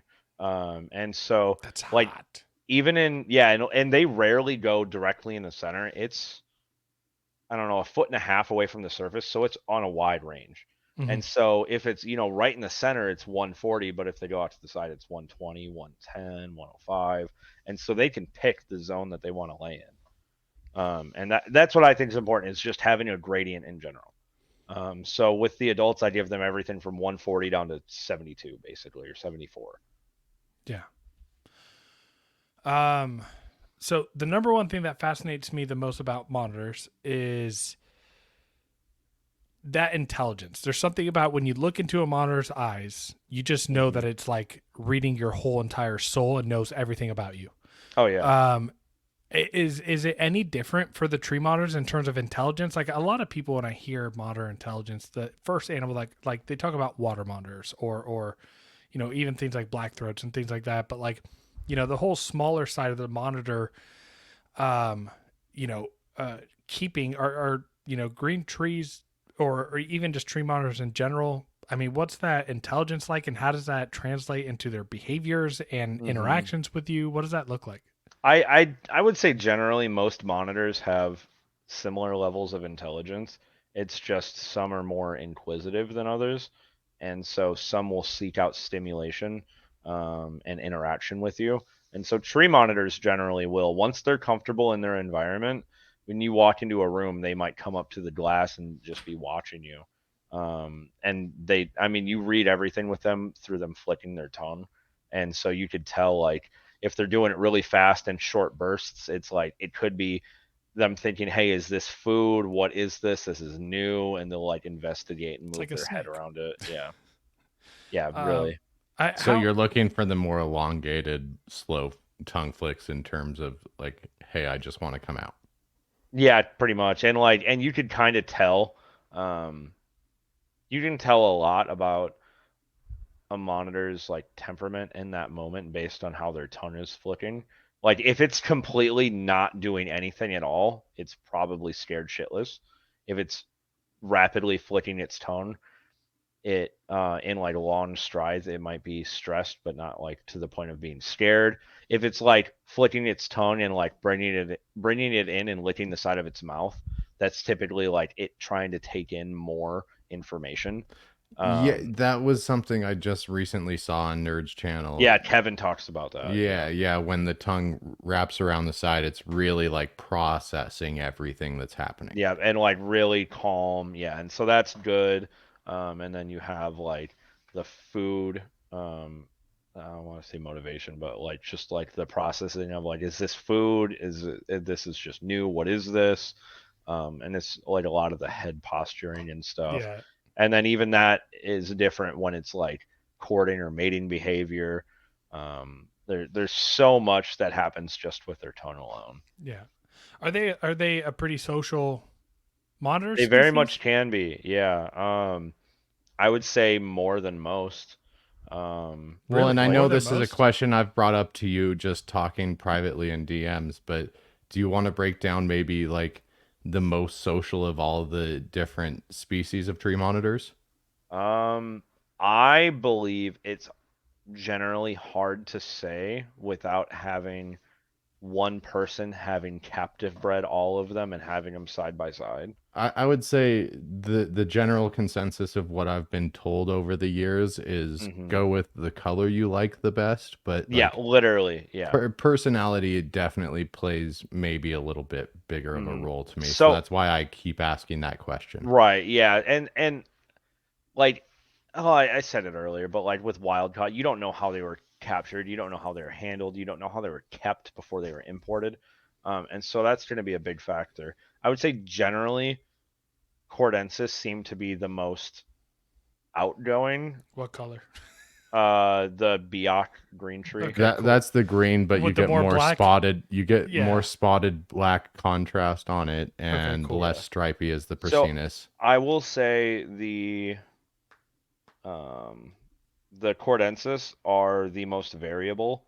I think too. You can have everything from yellow, like almost yellow, and lime green, and bright green, and different patterns. And then like, I have one. I'm sending you a picture of it right now. This thing is dark. It is forest green with like a black pattern. Um, it's insane. I've never seen one as dark as this guy. I sent it to you on Facebook. Um, he's nuts, and yeah, I love Cordensis, dude. They're crazy, and I always hear generally they're the most calm. And I don't think they're the most calm, but I think they're the most outgoing. Like my wild caught Cordensis will dive out of its enclosure to catch food off the tongs and land on my side. So he's really cool. Okay. Blues So, are the most skittish most of the time I've seen. of course, the one that's freaking Yep. Yeah, look at incredible that thing. looking. Oh, that is pretty bad. Yeah. I And just I then if you just go to the next photo, yeah, the eyeball on it too is just like surrounded in yellow. Dude, he is gorgeous. Thing's a stunner. I rarely go like full screen mode when I'm doing this, and I just did that. Yeah, that's nice. Yeah, yeah, that's a Cordensis. So you can see the major contrast between them and the normal greens. Yeah. At one point, they were considered the same species, and then these were changed to a subspecies, and then they were elevated to their own. Okay. So as far as like they're I mean, they're definitely they can be a workable monitor and something that someone can really enjoy because obviously Hmm. people today with green tree pythons there's still there's like two schools of thought. There's like by no means don't interact with them. They're visual. They get stressed out. Blah blah blah. And then you have the kind of like the newer people that are coming in that are like, no, these snakes are amazing. Look at me holding mine for 30 minutes and it's fine. I'm somewhere in between. We hold our green tree pythons sometimes. Like if we have company over, I pull them out and I hold them. 90% of ours are super chill and will let us hold them. Biocs are definitely the asshole that doesn't want to be held. Um, but yeah, like we have Maniquari, Masul, Saran, Jaipura, Cyclops, a couple Aru. Okay, so you Um, are talking about pythons right now, right? yeah, Chondros, yeah, Okay, yeah. just wanted And to make they sure. all let us hold them, and they're fine. Yeah, yeah, Every once in a while we get a couple that are kind of crazy, but we're not like the I want to sit here and hold this for 30 minutes type.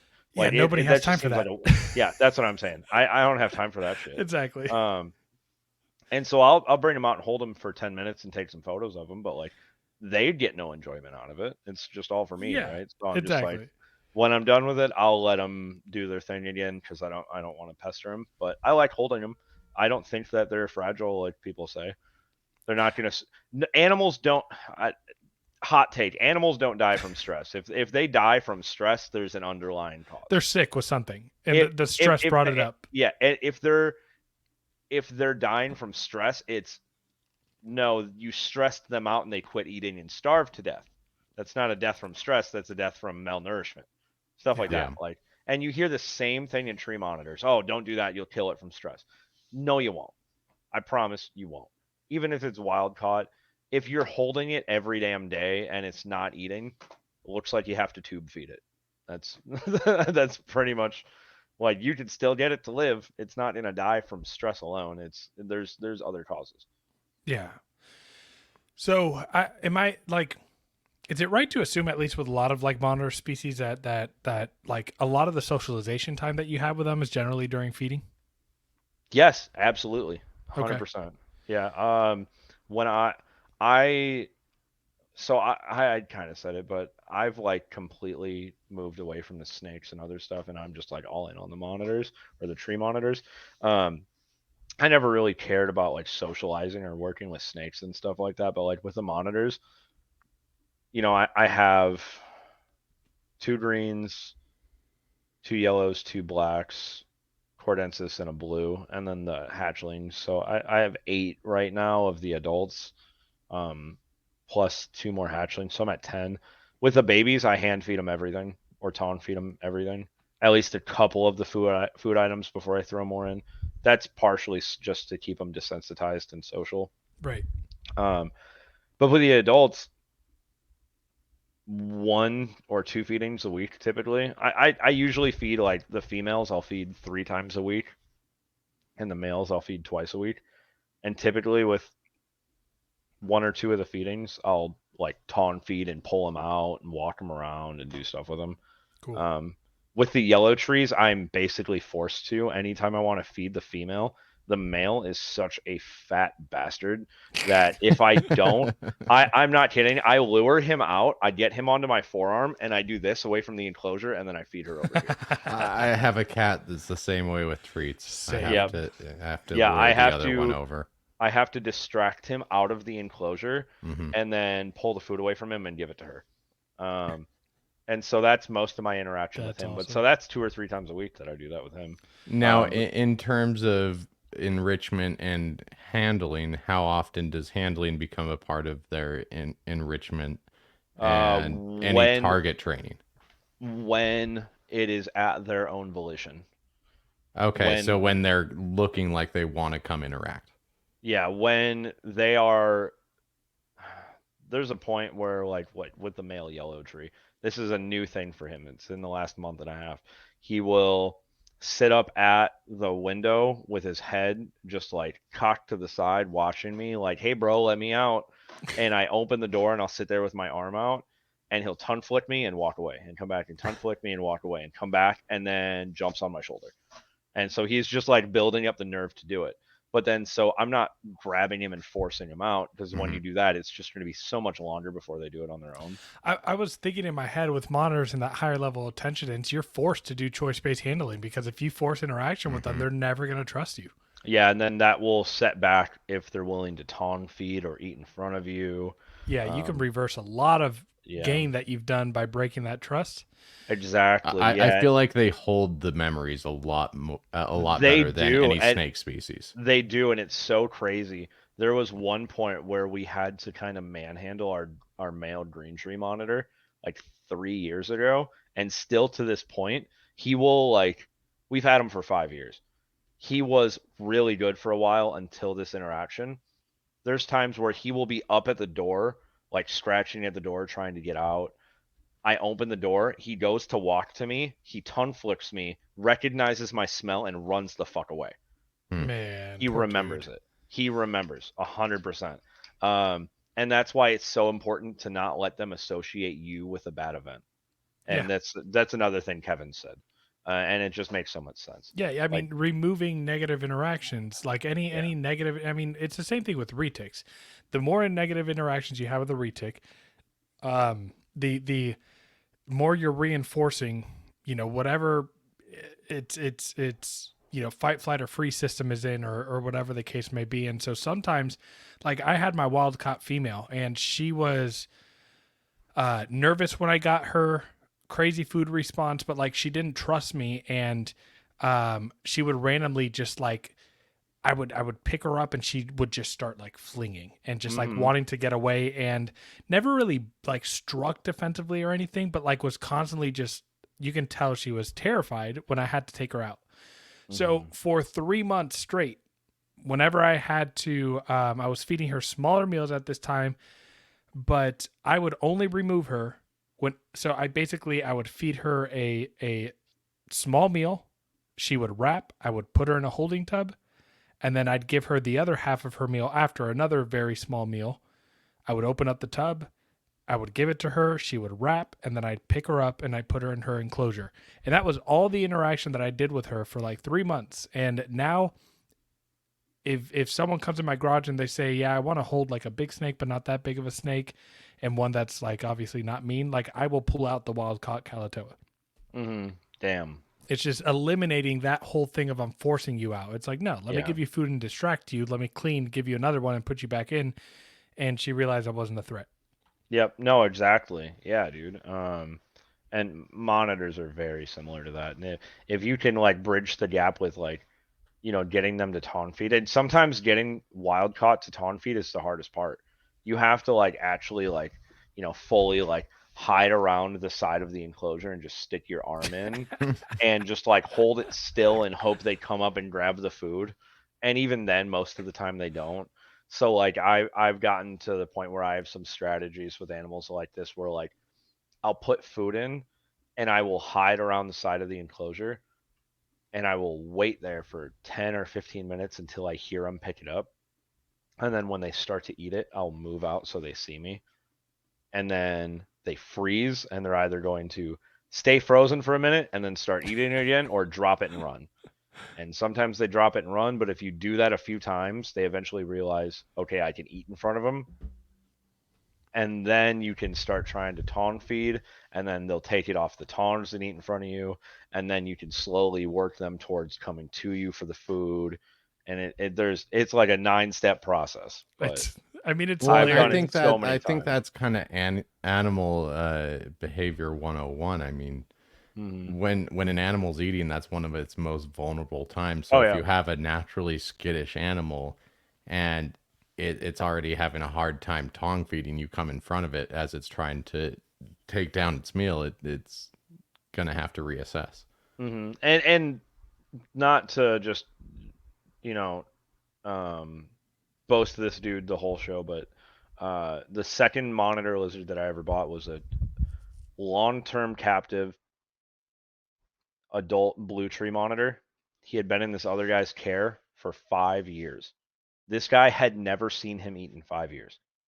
Just from the shit that I had learned from watching nerds videos from Kevin showing how to tong feed and work with skittish animals and stuff, and just doing some of the mention or methods that I mentioned.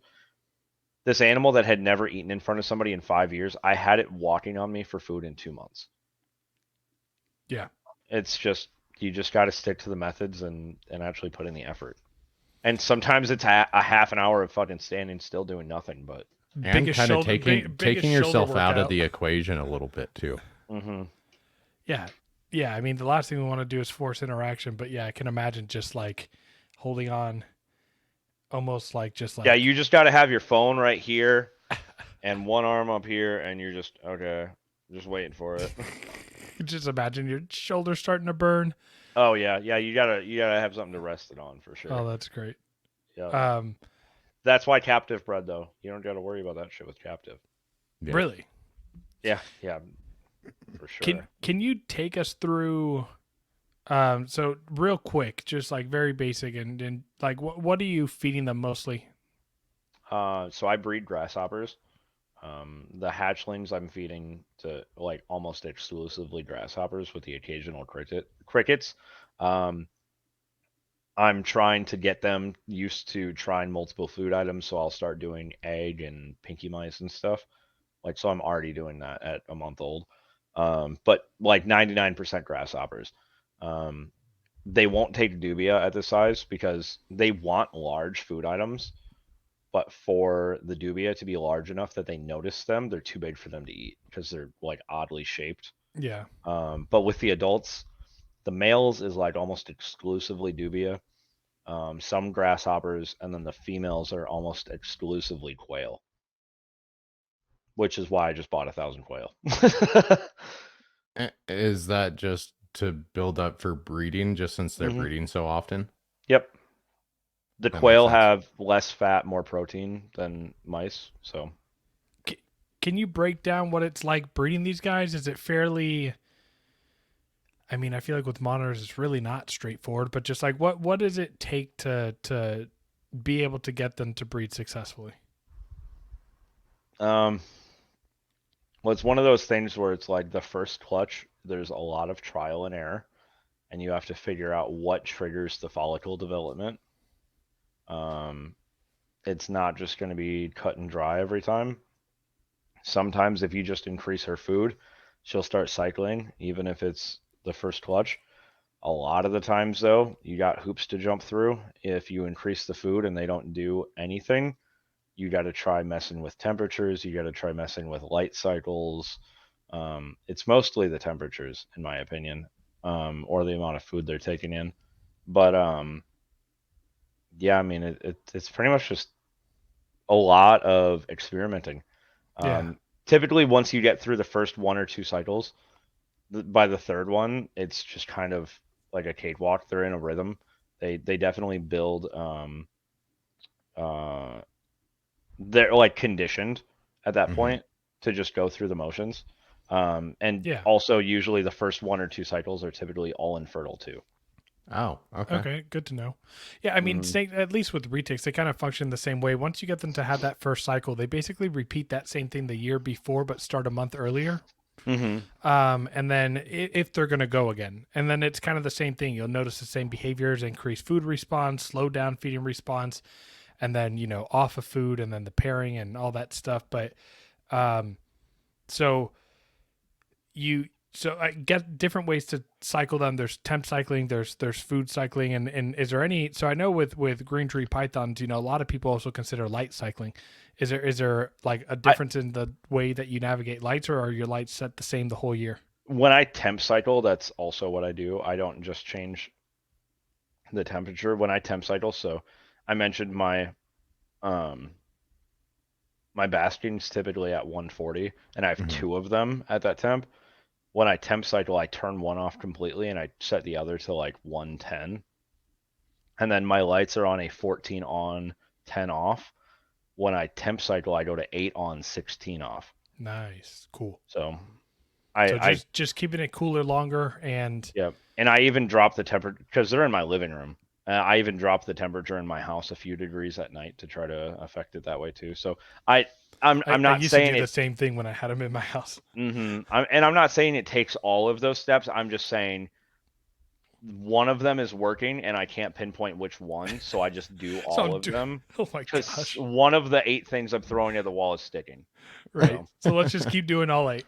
yeah, and it I use Casa strips, the smart plug strips, and so just on my phone I can go in and say, okay, schedule light turn on 7 a.m.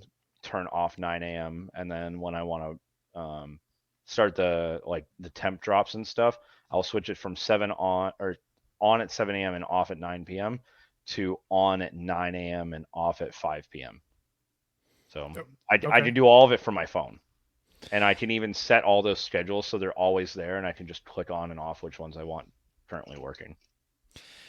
And you have the uh, incubator behind you. That's what it looks Yeah. like. Yeah, I was gonna say in terms of incubation, how I know tree python eggs are incredibly hard to incubate. How are the tree monitor eggs? 100 and right now I'm at 85.5 degrees for Okay. 160 days. That's hard. See that's the Okay, similar temperatures, double the time. that Yeah, is almost triple the time, yeah. no. I mean, literally. I mean, it's what 55, 60 days. Yeah. for green for trees. chondros, yeah. Yeah, and so Oh, geez, I was talking about retics. Oh oh yeah, I'm talking yeah, about green tree pythons. We're a retic podcast, Lucas. Remember that? I know you Yeah, just got your chondros, but we're talking about the same islands that certified these animals chondro are from. podcast. No, I'm not even close. But I think it's interesting that same temperature, but I don't know why it takes so much longer. But that's the hard part for me. Like Yeah, I hate that it takes 80 to 90 days for retics. It's a long 3 months, and I even decreased my incubator temps this year again to kind of fiddle to see if I have a much higher female ratio. Um, and I just the idea of waiting 90 days is rough. I can't imagine nearly double that. yeah. So what kind of helps is the fact that every 90 days she's laying eggs. So she laid eggs 2 weeks ago, and so those hatch in February, but she also laid them 90 days before that, so those hatch next month. So Okay, okay, so so yeah, it just kind of feels like it cuts down the wait because when she lays them a month and a half later, I have more hatching. do you put like a piece of tape and you write the delay date Yeah, there's on each you box? can kind of see it in the front of the where is it? Like right here, there's a piece of tape with the predicted hatch date on it because it's almost consistently 157 days, like on the dot. That's insane. Um, and so like there's times where um I've had it go 158. And I'm like, all right, this is weird. So I'll pick up an egg and rub it, and it'll fucking pip in my hand. That's awesome. That's I've had a snake take its first breath in the egg in my hand before. I can't imagine just like a freaking monitor just shooting out of the egg. Yeah, I have a few videos of it of me like rubbing the egg, and then I feel it just like swirling around in the egg, and it just bursts out. That's It's pretty pretty damn cool. crazy. so Yeah, so they have an egg tooth. I'm assuming just the yeah, same as a. yeah. Right on their top lip. Yeah. Yep. Also, is it not crazy that some of these monitors they are so shoved in those eggs by the time that they're developed? Oh yeah, these eggs are like this big around basically. That's insane. Hold on. I'll actually grab one for you. One sec. Sweet. I need to vent this tub anyway, so I will actually just grab this whole bin. So this is the clutch In terms of hatchling. venting, what's your philosophy on that with these eggs? Take the lid off, leave it for 30 seconds, and put Just it in back terms on. of how often during incubation. Not at all until the last month and a half. But Okay. yeah. Look. That's a That nice is full egg little. right there. Yeah. But yeah, these they plump up a lot about this stage of incubation, and if I don't start venting them right now, they will assuredly fucking burst. Because they will rupture. Yeah, So, so just building up way too much moisture that the eggs just kind of blow up. yep, literally, Are the eggs a exactly thinner that. skin than, say, a python egg? I would say thicker. Oh, thicker. Okay. Yeah, I've, I've, they're I've a lot harder. They're not pliable at all. It feels like Oh. a fucking actual like chicken egg. It's Oh. solid. But when it gets to the last week or so of incubation, when they're soaking up all the moisture out of They the start egg dimpling. becomes really pliable. leathery. Yeah, it's leathery. Yep. Yeah, I will say my last clutch that I incubated, other than the male Partho that I had in there that died, everyone still made it, but I could tell that 2 weeks into incubation, a lot of the eggs were like bulging on the bottom where it was Hmm. touching the perlite, and it was just Oh yeah. excess moisture. So I drilled 2 more holes to make sure that they didn't. Nice. That's Um, part of the reason why I haven't done direct in medium is because I worry about my ratios being correct or it being just like a percentage off and oh now it's dry so it's gonna fucking shrink or it's too wet so now it's gonna burst. I see it so much so I've gotten to the point where I just do sim and then based on where I live, I feel like it affects my incubator a lot. Hmm. So like with the fact that she just laid these eggs 2 weeks ago and it's still humid here, I don't have to do anything. But when she lays, hopefully again in 3 months, and it's December, January ish or whatever, um, those eggs I will have to put in the incubator and immediately put moss on them to try to make sure that they plump up a little bit. Because if I don't, they start to dimple. So And if it's I a much drier climate out in Omaha in the winter. yeah, way drier. And Okay, so I because have to I live in net the that. desert, so it sounds like if I were to try it, I would almost have to do that year Yep. round. But yeah, if you don't fix the dimpling of the eggs right away, if they don't crash at the end of incubation, the eggs like just fucking collapse from the moisture being wicked away. And so it's just like death sentence. It'll Yeah, you're kill the babies suffocating and them. the eggs. Yeah. Yeah. That's interesting. And man, 157 days, no thanks. Yeah. Oh, dude, somebody in Europe incubated green tree monitor eggs at 78 Fahrenheit, and it took 250 days. I believe it. Wow. Yeah. It's And they hatched.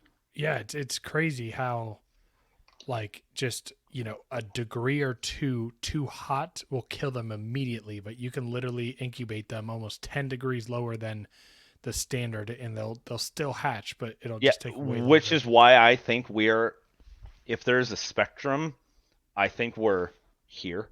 Yeah, We're at the top end, and that's why if we get it a degree higher than we are, eggs die, but if it goes 5 lower, we're fine. I think generally we're incubating too hot. yeah, I think the general consensus for retic eggs, like even just a decade ago, was like 89, 90, and Yep. now Yeah. you see people incubating all day at 86 and a half. Yep. And um monitors were 86, and now people are moving closer to 83, 84. yeah, I mean, I heat can definitely kills. see people going down. Green tree pythons, 87 and a half. Like, Yeah, I would say generally 84 seems to be a really good temperature for pythons and monitors. yeah, But that's why if my incubator ever went to shit and I'm keeping everything in ambient, and I keep my garage at around like, at the highest during the day it's 84. I mean, my average temperature is about 82 and a half to 83. The eggs are still going to be fine. oh yeah. Yeah, no doubt. Yeah, that's nice. My house gets so hot. I worry about my incubator overheating. In the Yeah, summer, I have I have 6 adult enclosures that have 2 basking lights each, plus the Arcadias and the UV, that's or hot. Arcadias and the grow lights. And then I have 4 of the individual animal enclosures, and then 2 hatchling enclosures. And so, I'm creating all this heat, but also my HVAC sucks. So in the summer, I have multiple days where my house is hitting 83 degrees. Oof. Is that a Um, separate small room that you have your incubator in there? yeah, I'm in like my computer room. But this Have you ever thought about running just like a separate window AC unit? That's what I do with my snake room. I have, it wouldn't really work in this window, unfortunately. Ah, okay. But I have completely gone off the deep end and invested in a lot of smart home stuff. Yeah. Um, and so I mentioned that I have smart home, like smart power strips for all my lights and stuff, right? Yeah. Um, have you ever heard of the app If This Then That? No. No. It is basically a way to make two like smart device apps communicate with each other. And so I have a smart thermostat, right? And then I also have my smart power strips, as a safety net and precaution to make sure I don't kill all of my fucking animals and my eggs. I set this parameter that basically says that when it connects my smart thermostat to my power strips, and it's called If This Then That. So then I say if this, and then select The my temperature. ecobee smart thermostat, and then say if this device reads at 79 Fahrenheit temperature in the house, then turn off basking lights. Cool. And so when I'm not home, I could still have all my shit turn off, and I know my animals won't overheat. That's amazing. I did not know about that, because that's super. That's a game changer. Yeah, absolutely. Because I have some of my smart stuff that can connect to my HomeKit on my iPhone, and some that don't. And yeah, that's a genius freaking idea. Yeah, if this then that. I think it cost me $20 a year to be able to connect Oh, that's worth it. 22 light bulbs to this app to be able to Yeah. say, hey, turn all of these off if my house hits 79 degrees. $20 is nothing for peace of mind. Yeah. Oh, dude, Seriously. 20 a year. Like, fuck yeah. I would do But that a month. right, exactly. Especially in the summer. But then Yeah. the other thing that I'm about to start doing, is an even steeper precaution, but also I like it cold when I sleep. uh, Yeah. there is, to go even further into smart home stuff, there is a new brand of smart Wi-Fi vents that you can put in your ventilation systems Oh, is that that can the oh man, what's the name of that system? I was looking at them for the garage and all that kind of stuff, but yeah, it's really cool that you can like close the freaking vents. flare, maybe. Yeah, flare. Yeah, It's the flare. puck. Yeah, they have pucks on them. Yeah, yeah. So basically, what I could do with that is, I like this room to sit 74. I like my monitor room to sit 75. I like my bedroom to sit 70. So then I can just say, okay, uh, set those temperatures on the pucks, and if my AC is running, I can set my bedroom to 70, and then it will auto kick more um, cool air into my bedroom, so that temperature goes down while others go up because it closes the vents. It's so nice. So, um, in terms of like, let's say, you are wanting to get some information, like someone is interested in getting a green tree python. Um, what are some key considerations? What are some things that you would definitely tell them, like challenges, the pros, the cons, requirements? Like what are you've said that you've mentioned you've sold to many first time monitor keepers. Like what are the things that you really hone in on for those people that want to keep them? Because we're a Retic podcast and people definitely love tree monitors, and so I'm sure many people are going to listen to this and like really want one. Like what do you have to say for those people? Um, Absolutely, number one thing is avoid glass at all costs. Um, I know I've been saying they're not as fragile as people say. The only regard where I say they are fragile is humidity. That's it. Um, and that's why glass is so bad for them. Set Can up you a good, elaborate? yeah. So he mentioned earlier that my male black tree is missing 6 inches of his tail. My male yellow tree is missing 6 inches of his tail. The female yellow is missing four of hers, all pre-existing from before I received them. All of this is related to humidity.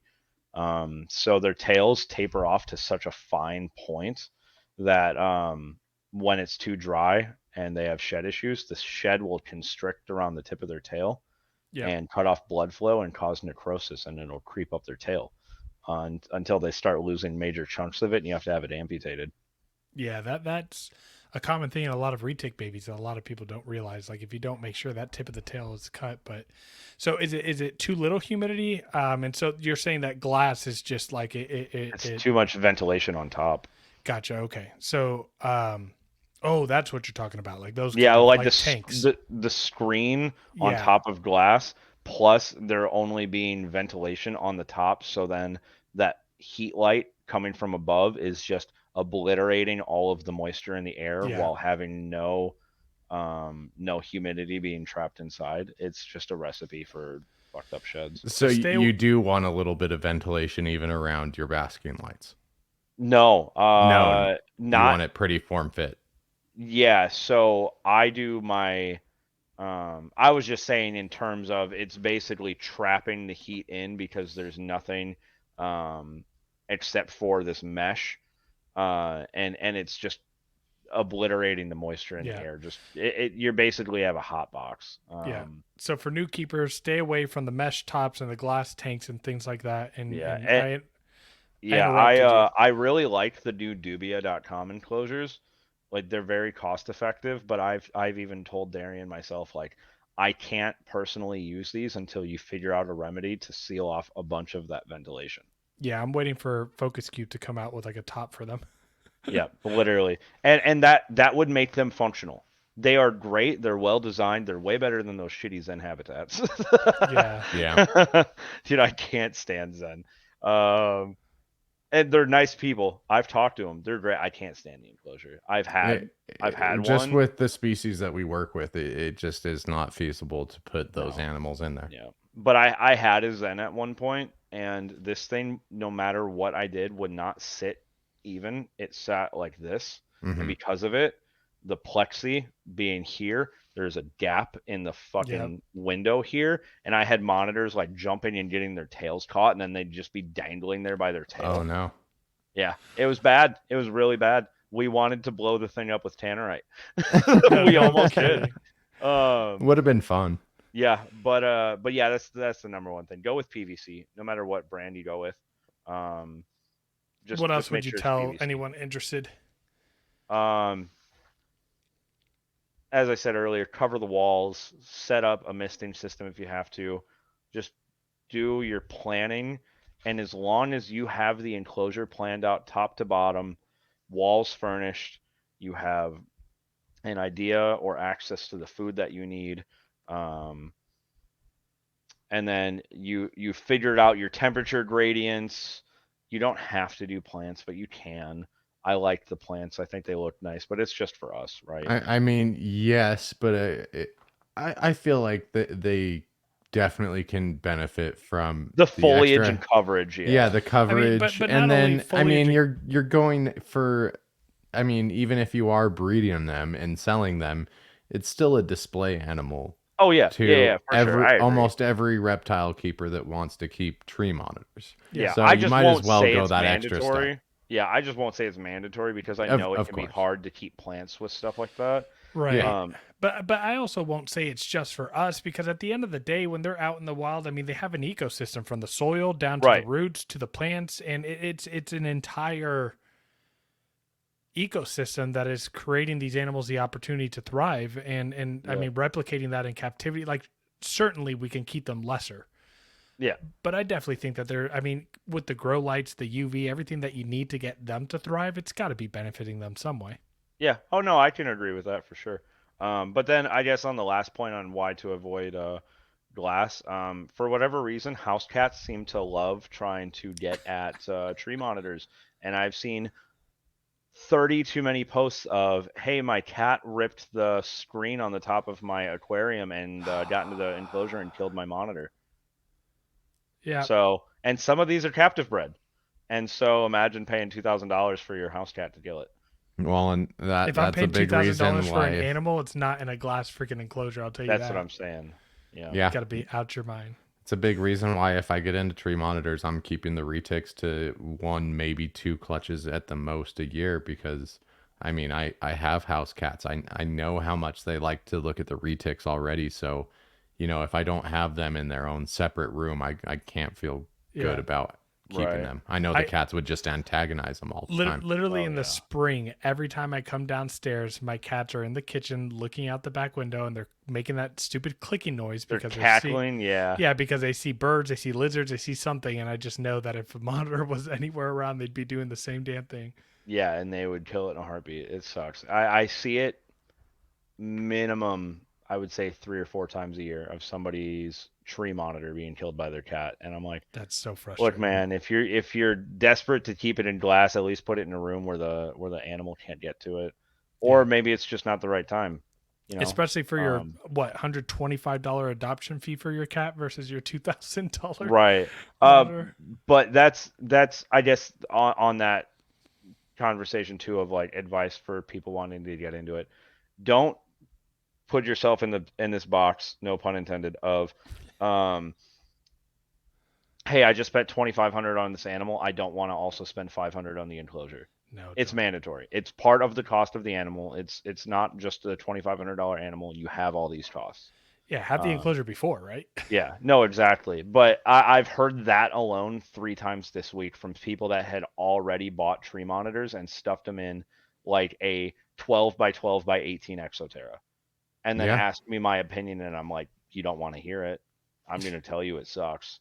Yeah. Um, and We and hear they're the like, same thing all the time as retic breeders, and you yep, know, even though it works, I see far too often people setting up hatchlings to juveniles in just sterilite tubs, and there's just something that doesn't sit right with me on that. yeah, no, I hear that for sure. But yeah, and like just earlier this week, and they didn't buy the animal from me because I absolutely will not sell to somebody unless like I know them and have seen the animal, or and have seen the enclosure that the animal's going in. Sorry.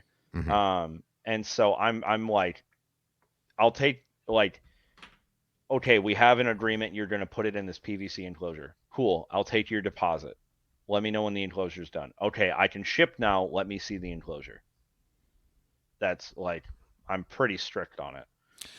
Yeah, and I feel like fortunately for me, just breeding retics, a lot of the people that have bought my animals I know have kept other retics and they're Hmm. responsible Right. keepers. And but there are a few people that I've had to ask for pictures. A lot of them are happy to show me.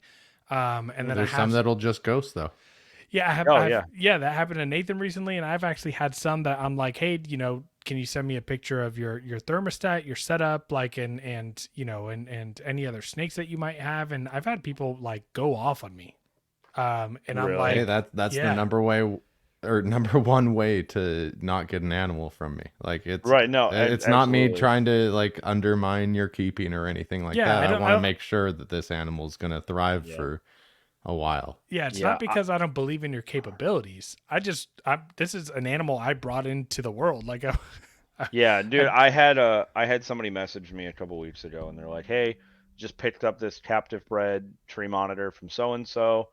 I'm wanting a mate for it." And they're like, "So I'm wondering if you have any females available." And this thing's like a month old, and I'm like, "How do you know it's a male?" I know they wouldn't tell you that because I know them. Um, I can happily say pretty much all of us breeding tree monitors are pretty close knit, and we all get along really well, and we're actually most of us are really good friends. Um, I've and loved that just kind of lurking on the tree monitor groups. Yeah, dude, like Brandon Van Asten, Brian Susan, Nick Gill, Brian Whitehead, like I can, if I ever need anything, I have questions, I can message any of them and same back and forth. Like I was hanging out with Brandon Van Asten and Brian Susan this weekend at Tinley, which are like two of the biggest guys in tree monitors right now. So it's cool getting to sit down and just have like a chat with them. And like I can genuinely say between us breeding them, there's never been any animosity or anything. Just fucking awesome. Um, but I digress. Somebody that bought one of their animals messaged me, asked for a female. I'm like, how could you possibly know it's male? They wouldn't say that. Well, I got a feeling. I'm like, okay, well that's dumb. But I'm like, okay, what enclosure would you put it in if I sold you one? And they're like, well, I would just put it in with the other one. And I'm like, nope, you don't want to raise them together. And then argued with me about raising them together. And I'm like, I'm telling you, you don't want to raise two monitors together. And so, fun fact for those out there that don't know, monitors, when you raise them together, let's say you have one male that's slightly bigger than the female, that younger one or smaller one, I like the female air quotes. yeah, it will be submissive and become a submissive male if it is a male, and it will intentionally not show any of its sexual reproduction whatsoever. It will not sexually mature until it gets away from that male. So, whereas typically male monitors develop like bulges, like hemipenal bulges, it won't have any of it.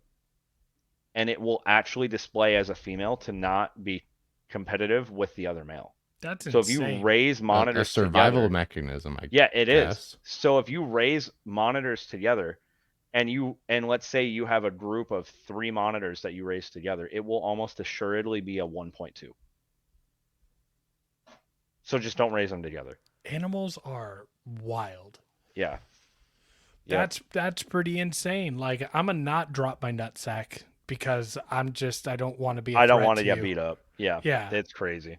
Um, Jeez. but yeah, and then anyways, after that conversation, he was like, "Oh well, maybe I'll just wait and get one later because I just have this one enclosure only. Here's what it looks like," and he has it in a 3 by 18 by 3 Exoterra, and the Hmm. bottom is completely filled with water. There is no substrate. It is all Oof. water, and I'm like, "Hey, talk to somebody else. It's not happening." Yeah, that so to kind of like make this in very simple terms for you people that the question is directed to, like what new keeper, like just be prepared.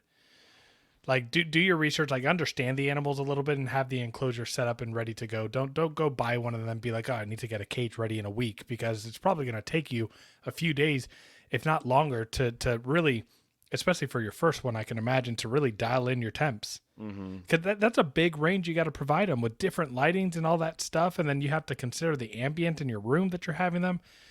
Hmm. And that's the biggest barrier that I'm jumping into, like a lizard or monitor. It's just there's a lot of variables to get their shit Oh yeah. down right. I can That's typically why say I've as been lurking for years and haven't right. bought. I can typically say figuring out the temps actually isn't that hard at this point, at least as far for me, but I've built so many goddamn enclosures. But I could usually direct people pretty well. So like the halogen bulbs that you could buy from Home Depot up until 6 months ago. Hmm. Um, if you bought a 75 watt of those and you put it in a 3 foot enclosure and you put the basking ledge about 1 foot below it, that will give you the 110 temp, and then everything around it will be high 80s, and then the rest of it's 70s, and you're good. With what ambient temp in the room? Doesn't matter. Doesn't matter. No, not really. If it's way too cold, well, if as long as it's not 75 plus in the room. If it's colder, if you have the room like 66, tape up some of the vents. Oh yeah, yeah, yeah. But yeah, It's pretty definitely, easy to definitely, remedy. definitely. If the ambient starts to get above 75, it can start to increase Yeah, those. so then you gotta like dial back the basking a little bit and stuff, Okay. um, but yeah, generally I don't think it's very hard. A lot more of it is figuring out the height of the basking Right. than it is the bulb. Yeah. Get a Okay. bulb get a bulb that can get the enclosure as a whole to the ambient that you want it to, and then just mess with the height of the basking platform. Which is what ambient do you typically shoot for? 80. Yeah, like if the enclosure is like, let's say a 6 foot enclosure, right? I'm looking for the top 4 feet of the enclosure, or sorry, I'm looking for the top 2.5 feet of the enclosure, to be like 82 and up, and Okay. then the bottom 3.5 feet to be 70s or like 80, low 80s to low 70s. Okay. Yep. Um, any other things that you would recommend to people interested in them? Kind of advice that you give them. Well, I have one more question because I feel like we could honestly go another hour and a half talking about tree monitors. Uh, but I noticed that you run a Mist King system in all of your enclosures. I know their humidity is a big part of their husbandry. How important is a Mist King system? Is it feasible if you only have a handful of enclosures to just be, misting on your own? So I actually haven't ran my Mist King in like 2 months. And it's because how I mentioned I swapped out my substrate barriers. Yeah. Mm. And I've gone from an 8 inch to a 24 inch. Oh, By that's plenty. doing so, I was able to add a lot more bedding, and now I just saturate the bedding way more, and that harbors and creates way more humidity. And so instead of spraying my mist cane 3 or 4 times a day for a minute each, I bring in my hose from outside and I just drench each enclosure once a week, and that basically keeps my humidity where I need it for the entire week. Yeah. And Eh, and I might go in with a pump sprayer after 3 days and just lightly mist the walls and the branches. That's it. Okay. yeah. Yep. I feel like with that increase of the substrate and more soil with the plants in there and the exchanges and everything that's going Hmm. on, it's creating just I, naturally more yeah, humidity. I've realized this year specifically that I was doing a lot more work than I needed to, and if I would have just provided more substrate, I could have been saving myself a lot of effort from spraying the mist gene. Yeah. Um, on that note, if you don't mind, can you share with our guests where they can find you on social media, where they can see your, you know, monitors um, and I mean, just kind of again a chance to put your plugs in. Oh yeah, man. So YouTube is at Ryzrr, so Ryzrr. I have two videos that I'm working on right now there. One is with the hatchlings that I got going. That actually just most of them went to their new homes, and then working on some like feeding videos and socializing and stuff. It's the same for Instagram. It's Ryzrr, and then on Facebook, even I don't care. You can message me on Facebook. It's Codey Kopp. First name Codey. Um, And that usually alone is enough to bring it up. Not many people have their name spelled wrong, so I usually just say my mom's dyslexic. She didn't even realize she put an extra E in there. So yeah. That's awesome. Um, all right, man. Well, I mean, I like I said with Nathan, especially with just how just kind of free this interview was. We could probably sit here and talk for a couple hours, but before we go ahead and send you on your ways, any last kind of comments or things, whether they're discrepancies or things that you kind of wanted to share about just tree monitors in general? You definitely have me and my interest piqued 1,000%. Heck yeah, man. No, I think I pretty well covered everything. Like I said, I'm pretty fresh on the topic of talking about all this from having done it all weekend.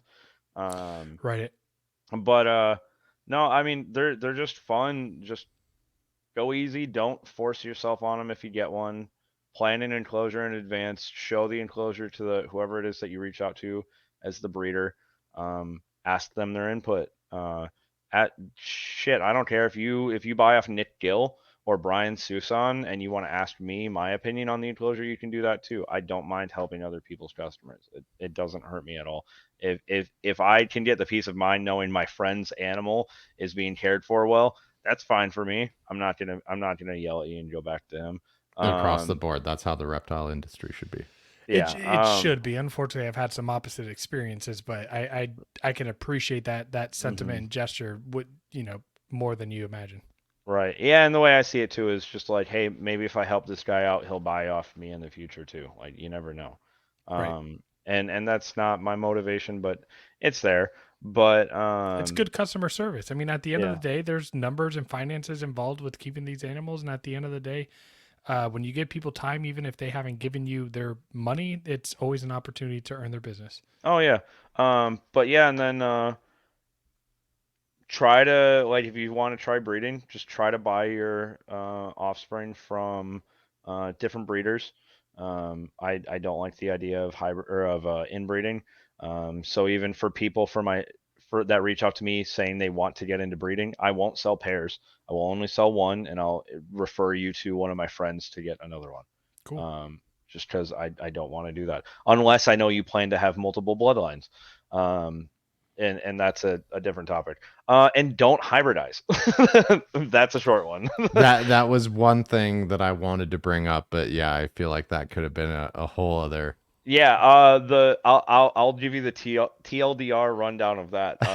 There's already few enough of them as is. We don't need to muddy up the short list of bloodlines that we have by producing hybrids, and Right. then possibly muddying the genes going forward by selling them and having people not disclose that they're hybrids.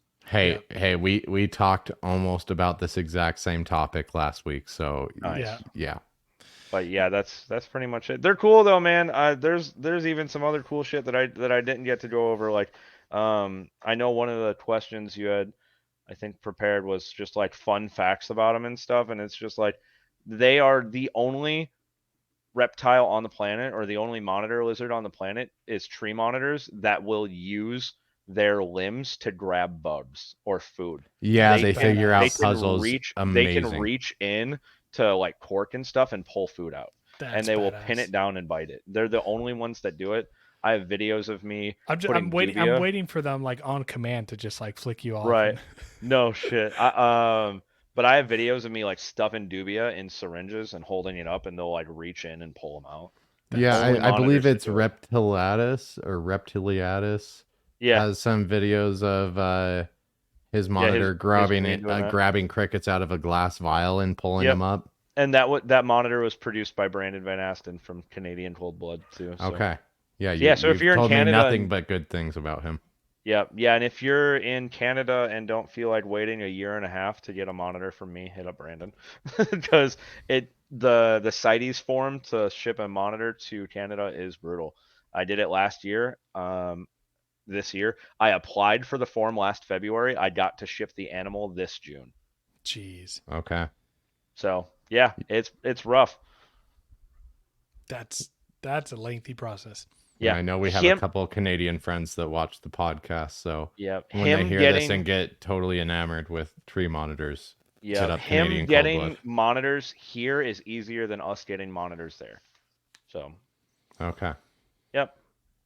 Awesome. Well, hey, Cody, seriously, thanks for coming on. I'm sure once I start getting into tree monitors and everything, I'm going to ask you to be back on, and I'm going to be up your ass trying to figure out my enclosures once they get here. So, I just look forward to talking with you in the future. Yeah, dude, no problem. I mean, any questions, just hit me up. Appreciate Cody, it. yeah, it was great having you on, man. Have a good one, and yeah, I'll definitely probably be hitting you up with some questions as well. Yeah, dude. Well, nice to formally meet you guys. Yeah, absolutely, man. Yep. Have a good one, Cody. Nathan, you gonna bring us back together? You always, Yeah. Let me do forget that. about the wrap up.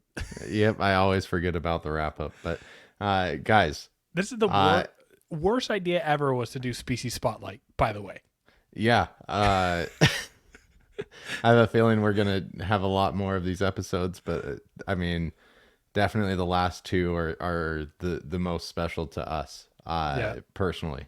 So yeah, I had a ton of fun tonight. Lucas, thanks for letting me talk tree monitors on the podcast. I hope everyone else enjoyed it as much as we did, because like I said, I think we could have easily gone another hour. So yeah. I mean, I think I might have enjoyed it more than you did, but I don't know about that. I'm I excited. soaked in a lot. So yeah, Cody was awesome. So Lucas, another one in the books. This is one of the first times we'll do a little bit of behind the scenes, but one of the first times we've actually been able to bank an episode in a while. So right. pat yourself on the back, enjoy a little Right. bit of time off besides just social media, and Yeah, we got like 2 weeks until we got to record again at the latest. So that's the most time we've had in probably. or we keep it up and keep patting ourselves on the back. This Right. is good, baby. And yeah, exactly. But appreciate you guys for sticking through this long episode. It was full of a bunch of good information. Again, we are getting close to that 1K subscriber. Go ahead and share our YouTube profile. You guys have a good one.